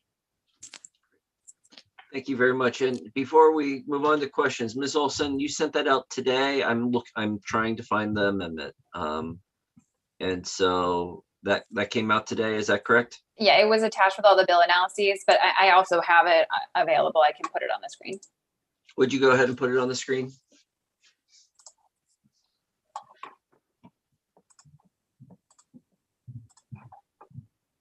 Okay, so the main changes that you can see, it places the authority to do this work with the Department of Economic and Community Development rather than the Growth Council. But so it switched that. So now that the Department of Economic Community Development is the one who's working in collaboration with the other entities, including the Maine Growth Council. And it also added in the Maine Center for Business and Economic Research, or MCBER, which has done a lot of that work that Representative Geer just mentioned. And then it makes it just where it said council, referring to the Growth Council, changed it to department. And then it touched on sort of the budgetary requirements. So the department will generate budgetary requirements and identify sources of funding. And then also the Maine Economic Growth Council shall generate budgetary requirements and identify sources of funding in order to effectively engage with stakeholders. I'll mention I had an email from Mr. Breen that just added a little bit to the end of this for clarification's sake. When he viewed the bill, it doesn't substantively change anything, but just helps to clarify.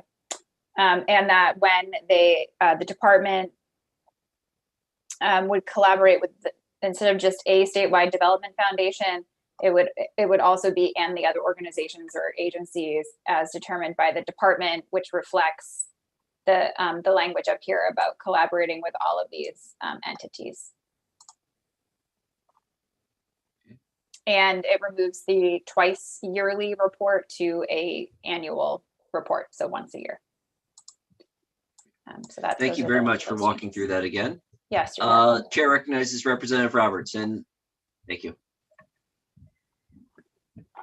Mr. Chair. Thank you, Representative Gear, for bringing this to us. I'm just curious in looking at the amendment, in the language around identifying sources of funding. So my question is kind of twofold. Is if you're expecting federal dollars to be able to do this, just coming from a database administration background and I'm a web developer, I know what this is going to take. And I'm looking at a cost benefit analysis here. And if we don't have a fiscal note, has there been talk of how much this is going to cost and what possible funding sources there might be? That's kind of where my only concern lies. Yes, thank you, Representative Roberts. I think that when we, in talking about the financing issue, it looks like the estimate that MDF has is between $30,000 and $50,000 to create the graphical user interfaces and the data structures below that to make it function and have it be able to be regularly updated to reflect, because I think that was a really key part of the discussion that we had, that this needs to be really focusing on leading indicators, and so that we're really measuring progress towards the goal and breaking down some of the big picture goals into things that are really doable at the next level, that sort of next level of planks of the measurement program overall. So that was the number, and this is where I just I have to just beg your indulgence as a new representative. I don't know if we can certainly put those numbers in the bill if that's what's required. If that is something that would come through a fiscal note, then but that is the rough estimate that they've given me. So.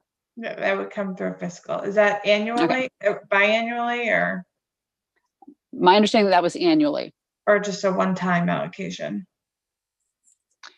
That's a good question. I think we'll have to get back to you on whether that would be an ongoing. My thought was that it would be ongoing, but I would want to just confirm that.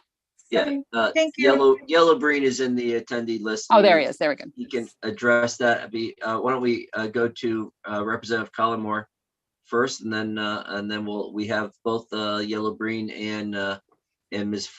Kate Foy in the attendee list. If they could, if we could bring them both in, and question Chair recognizes Representative Collmore. Thank you, Mr. Chair, and thank you, Representative Breen, for being Gear. Sorry, I looked at a paper that had her name on it, and just that's why I cannot read and talk at the same time. It's just not useful. Thank you very much for being in front of us again today. I had two questions. Question number one is, when you say to report back to the legislature annually, I do think it's important that we have a report back on how the progress is going, because it allows the taxpayers to hold the state accountable for what they said they were going to do. And I do think that that's important. But I wondered if you considered, instead of saying to the whole legislative body, it's to the committees that are impacted by the different economic growth things. I'm also new, so I'm not sure how that works when the whole body is being addressed with a presentation, as opposed to how the committees are given the presentations like we were at the beginning of session. So that was one question. And the second question was more that it was my understanding that the way the language in the bill was, and this may either be for you, Representative Gear, or for Ms. Olson, was the way the language is that the department and that the Maine Growth Council would identify those funding sources, and not necessarily that it would cost the state that funding amount. So if that could also be clarified. Thank you, Representative Collmore, for your questions. certainly one of the reasons why I put in this bill was because my background is in economic development and business development. And it is so important that there is a clear process for communication and shared understanding and accountability and opportunities for, kind of repositioning or re-strategizing, what's going well and what you might need to change and adjust as time is going on. So I just view that process as being so important. I think one of the challenges we face with this the scope of this effort is that it is a very wide-ranging strategic plan that touches on a lot of different committees and different areas of jurisdiction. So I do think it's really important that everybody who has interest in the plan, which I think is every single legislator in Augusta, really should be very interested in hearing those results and hearing how it's going against that overall strategic plan. That said, I think it's also very important to acknowledge, the Committee of Jurisdiction here and IDEA probably being the primary, committee that would be, receiving information and kind of hearing about it more regularly if needed or plugging in. But I do really think it's important that the full legislature also has the opportunity to hear and understand and weigh in. So, and then with regard to the department and the funding, I think that's where having identified what the estimate is of the cost of the project, that's where, again, I think if there's an opportunity for private funding that should be considered. I guess on this point, I would, again, defer to DECD and Maine Development Foundation in terms of how they're looking to approach that piece of it. I'm going to direct that question to Ms. Foy. Would you care to go at that, or would you prefer Mr. Breen? Sure, I'm happy to take a stab at it, and also happy to let Yellow chime in. But I do think we discussed the funding for this particular resolve. I do know that the IDEA committee in the report back to the budget increased funding to the Maine Economic Growth Council, but it would be my suggestion, what I will do when asked about the fiscal note is attach a fiscal note of $30,000 to do the work, which could be stripped out should we increase funding through the budget. And this isn't one-time funding. This would be ongoing funding, because this work doesn't stop after a year. It's a 10-year plan and hopefully lives beyond that. So that, I hope that addresses the funding. And Yellow, I'm happy to have you chime in. I know we talked about this a little bit yesterday, and the Economic Growth Council is part of MDF. So Yellow, thank you for joining us, Mr. Breen. Thank you. Yeah, and it's not entirely coincidental that the committee's separate recommendation to appropriations last month in the amount of 30,000 increase to the council, that wasn't an entirely arbitrary suggestion that I shared with the committee when prompted.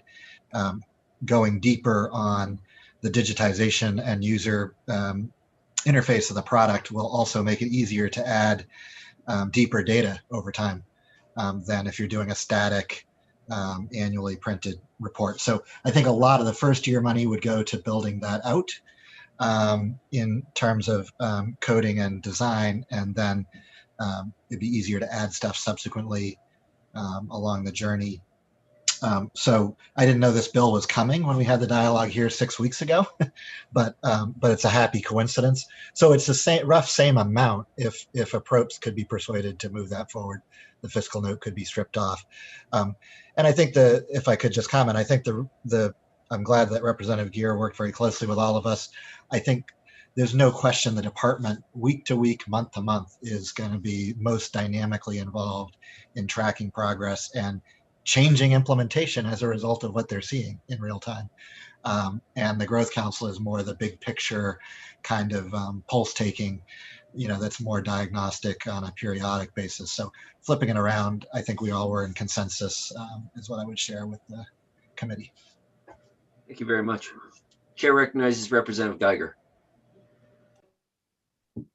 Thank you, Mr. Chair.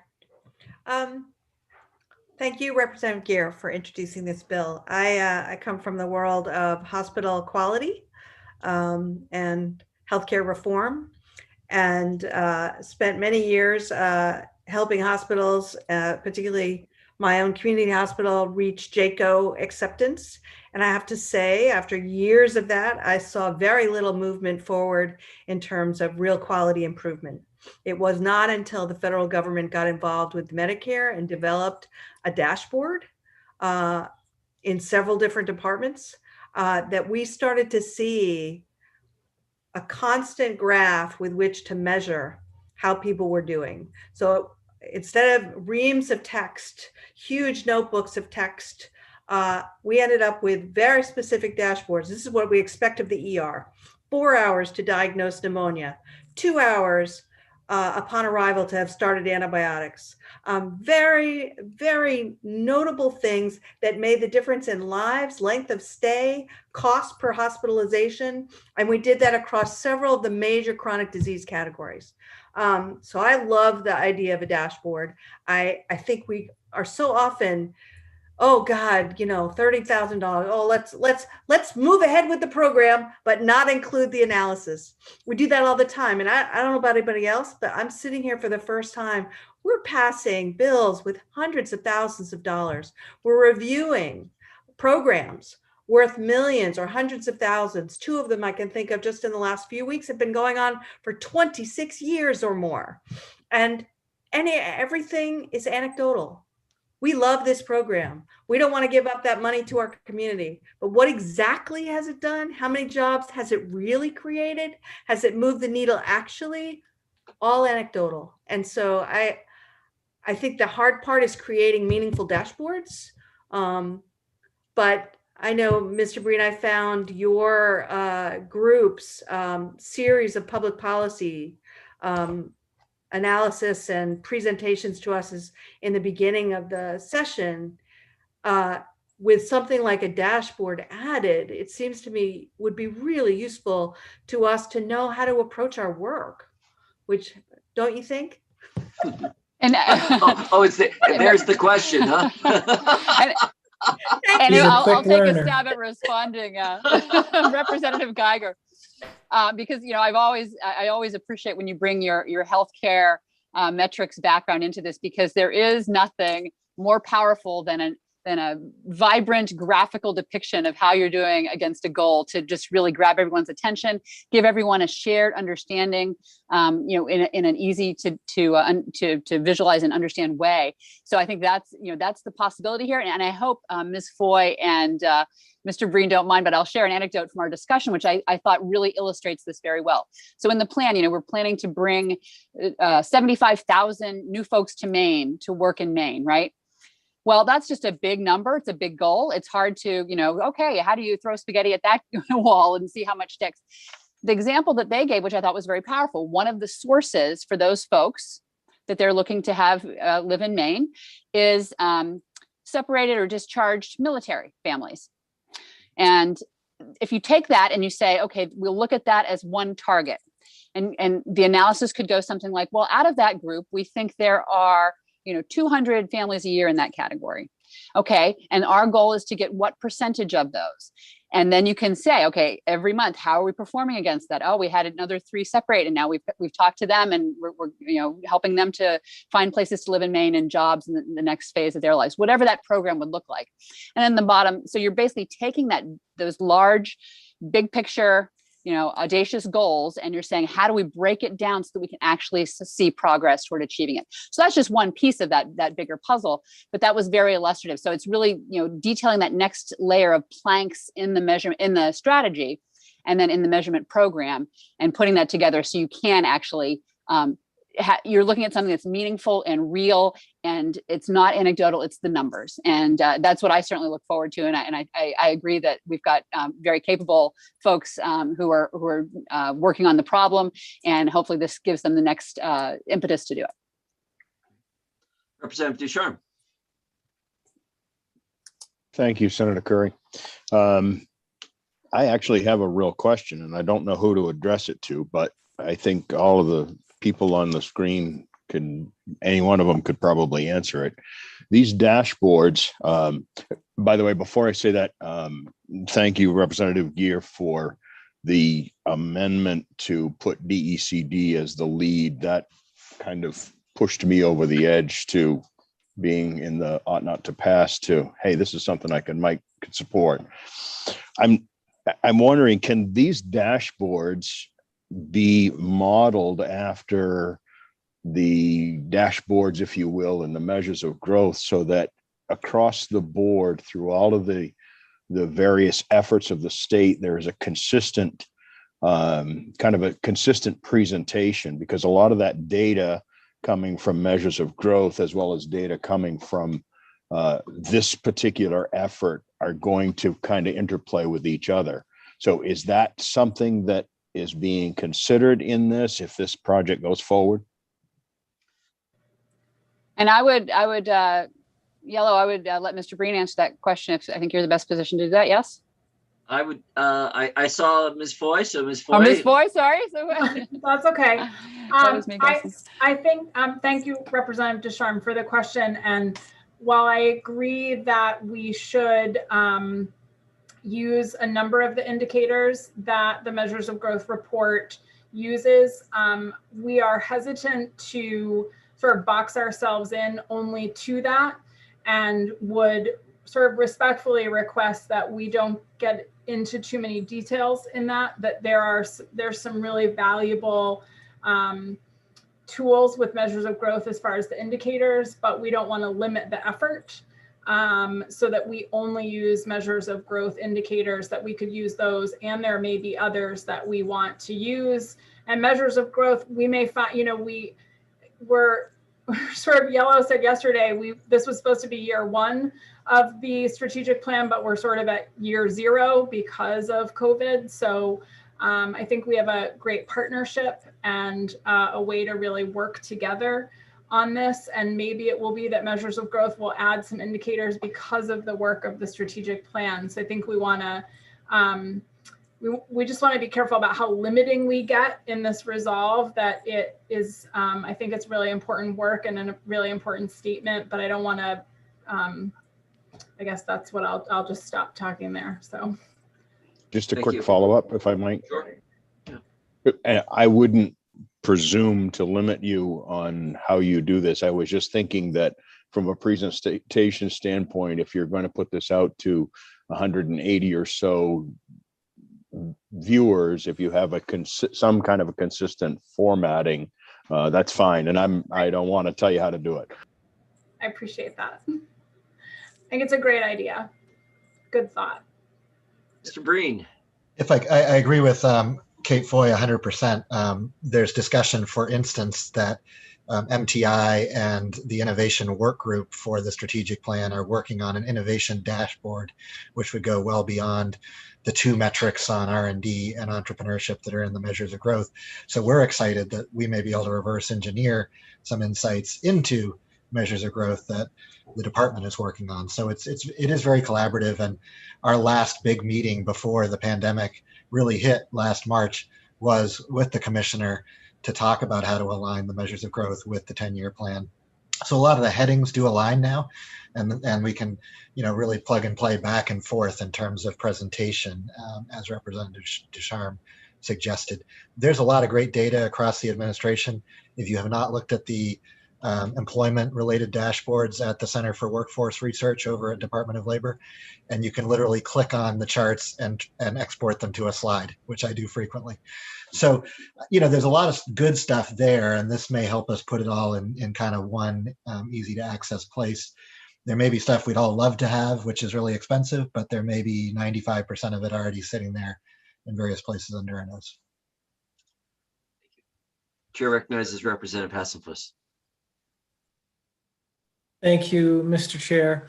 And this question's sort of for anybody who wants to answer, but I'm trying to see what the, once this is up and running and implemented, what the day-to-day features of this would be. Will it be something like Representative Geiger mentioned, where it's like a real-time sort of dashboard where you can measure the successes against your plans and things like that.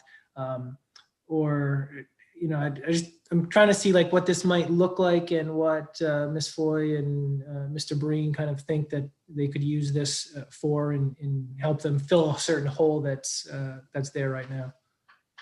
Ms. Foy, you want to address that? Sure. I think the intent, Representative Hassan, was for it to be real time. As we went through the planning process of the strategic plan, the commissioner always talked about it being a dynamic document that was accessible to anybody in the state, that it's not something that lives in Augusta or in the governor's office or on a shelf in the Senate president's office, that that's a plan for the whole state.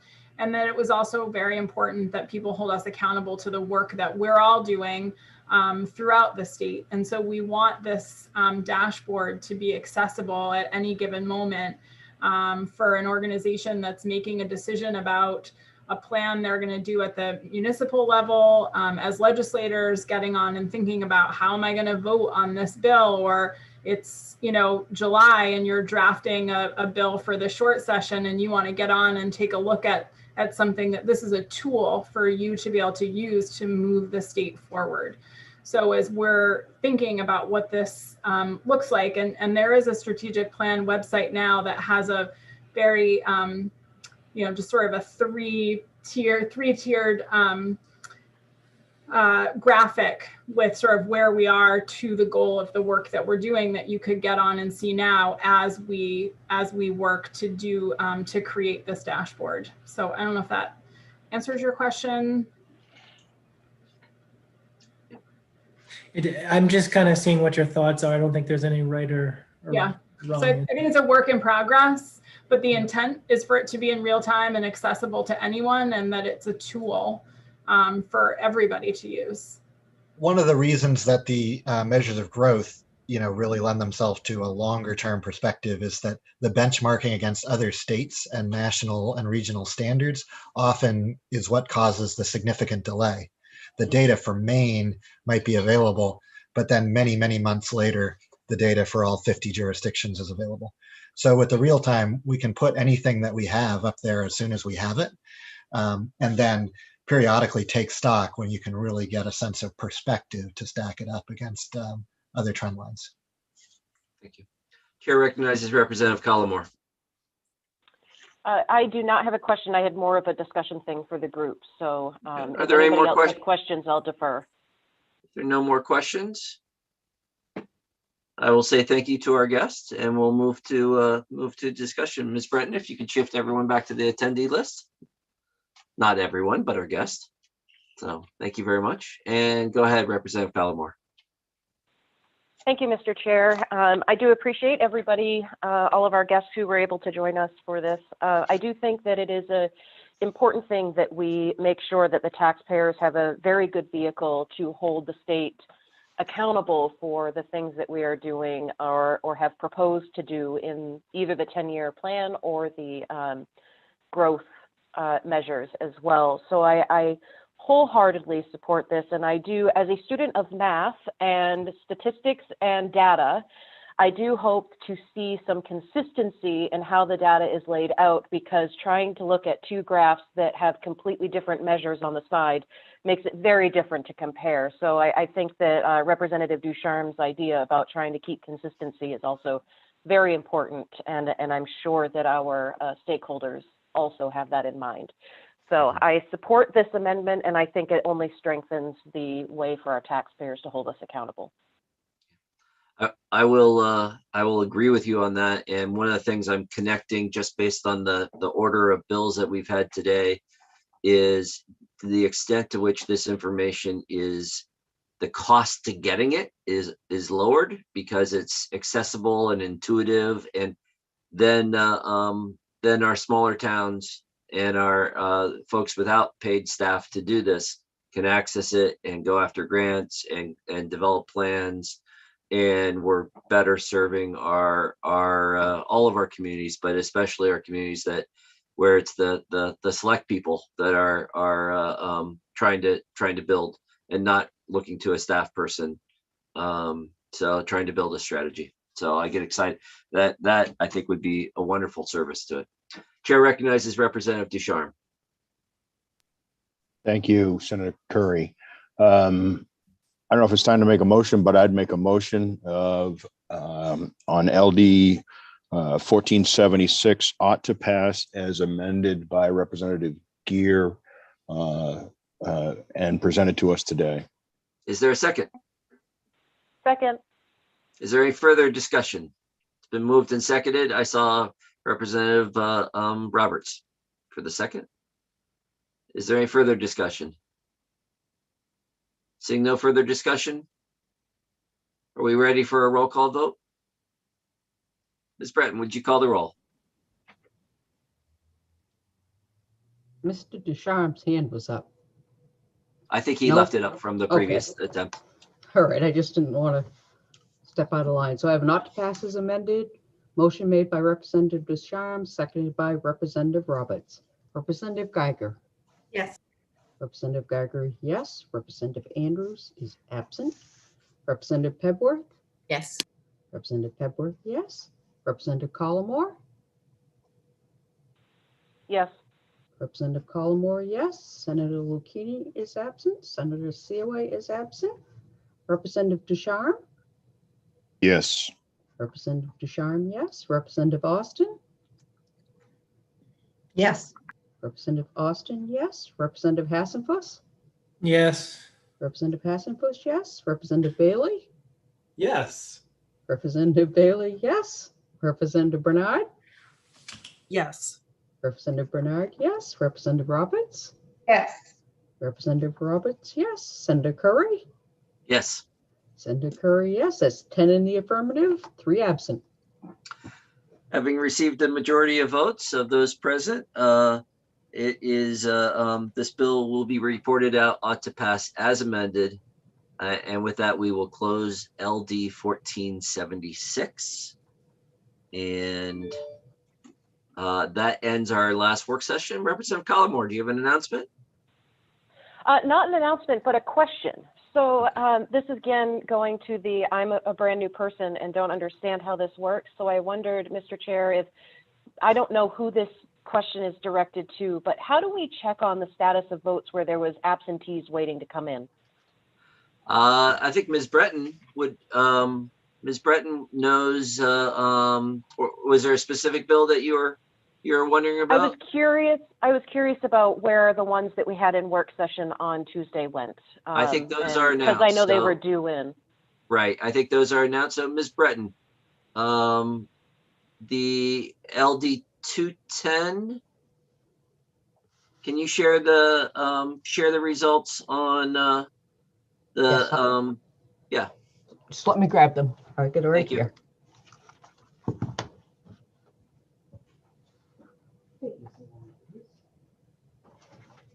I believe the majority, well, rather than go from believe, I'll wait till she has the actual facts.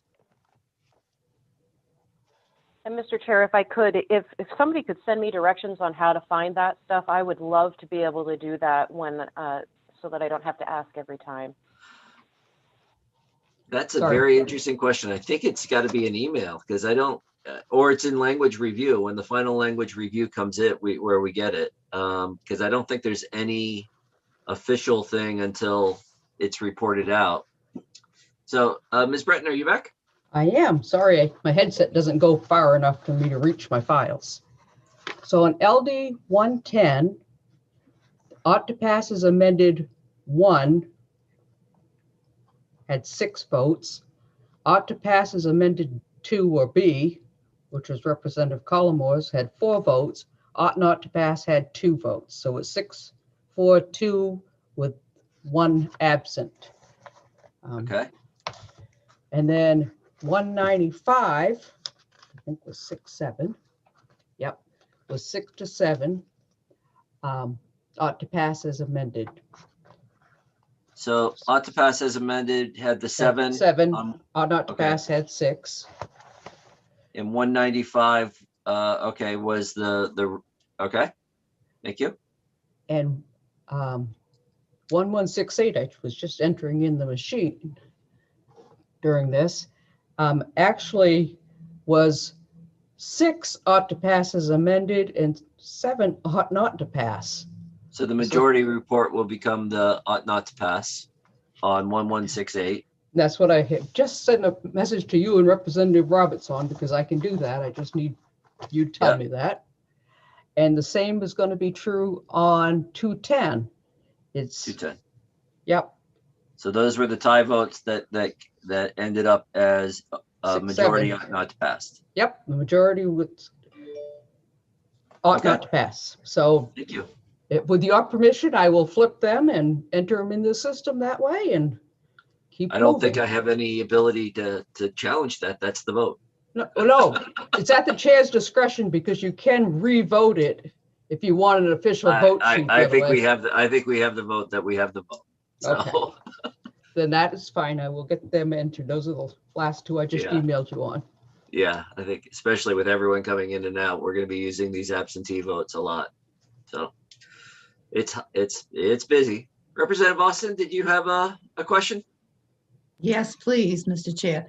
Housekeeping, this morning, we had a scheduled vote, I think, on the grant for some of the tourism sectors. And what happened? You tabled it? We tabled that. Thank you. Yeah, we tabled that. The sponsor is working with the ECD to try to do some work to make it better shape for us. So we will still be addressing it at some point? We will. Yes. Okay. Yeah, Yep. thank you. And Ms. Olson. Okay, sorry. It's not language review, but there is another thing I have to go over the committee with today.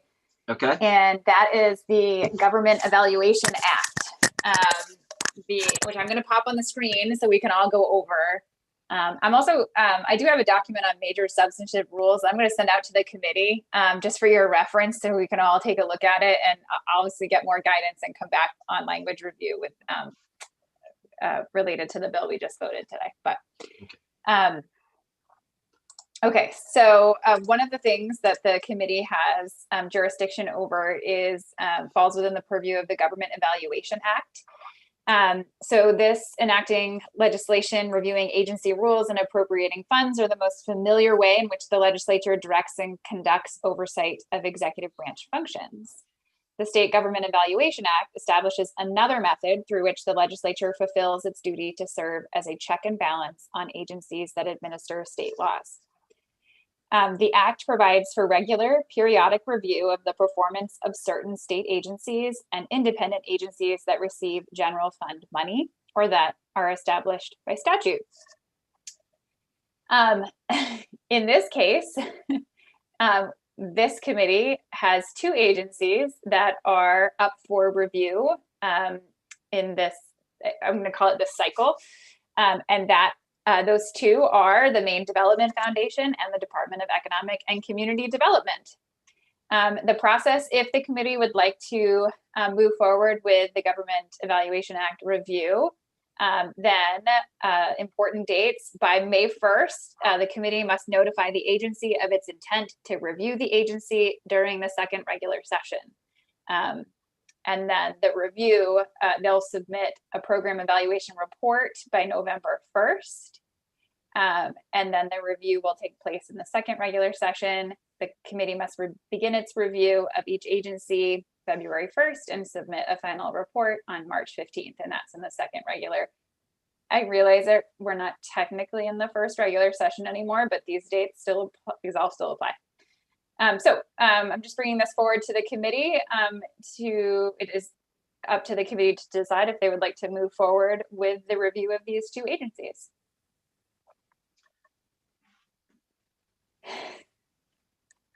Happy to answer questions. So Ms. Olson, under what conditions would we choose not to review an agency? This is, I think, relatively, it's a sort of new process. I think there are some agencies that have never been reviewed just on how they were laid out from when the act was enacted. The committee could just decide not to review them. The committee could decide to put off reviewing them. What I've been told is it's not necessarily general practice, but there's no reason why you couldn't. If an agency came before you to say, something like this really isn't a good time for us to do the review. We're really busy, or we're juggling a lot of things, and it would be nearly impossible for us to put the review together. The committee could decide to postpone the review. I think that's basically what I've been told. This is more or less standard practice to do these reviews. And That as, we do. but as I've So said, some of them, the standard practice is to do the review. yes. Yeah, the exception would be to decide to not do it or to postpone it in some way. I'd actually hoped that Ms. Foy and Mr. Breen might stick around a little bit longer into the end of the session, but I believe they've both left the room. But it's standard. This is standard practice. I mean, as I said, some have never gone through the review process yet, just because they staggered which agencies their review years when the law was enacted. But great, thank you. in Chair recognizes Representative Austin. Nope. Okay. Chair recognizes Representative Ducharme.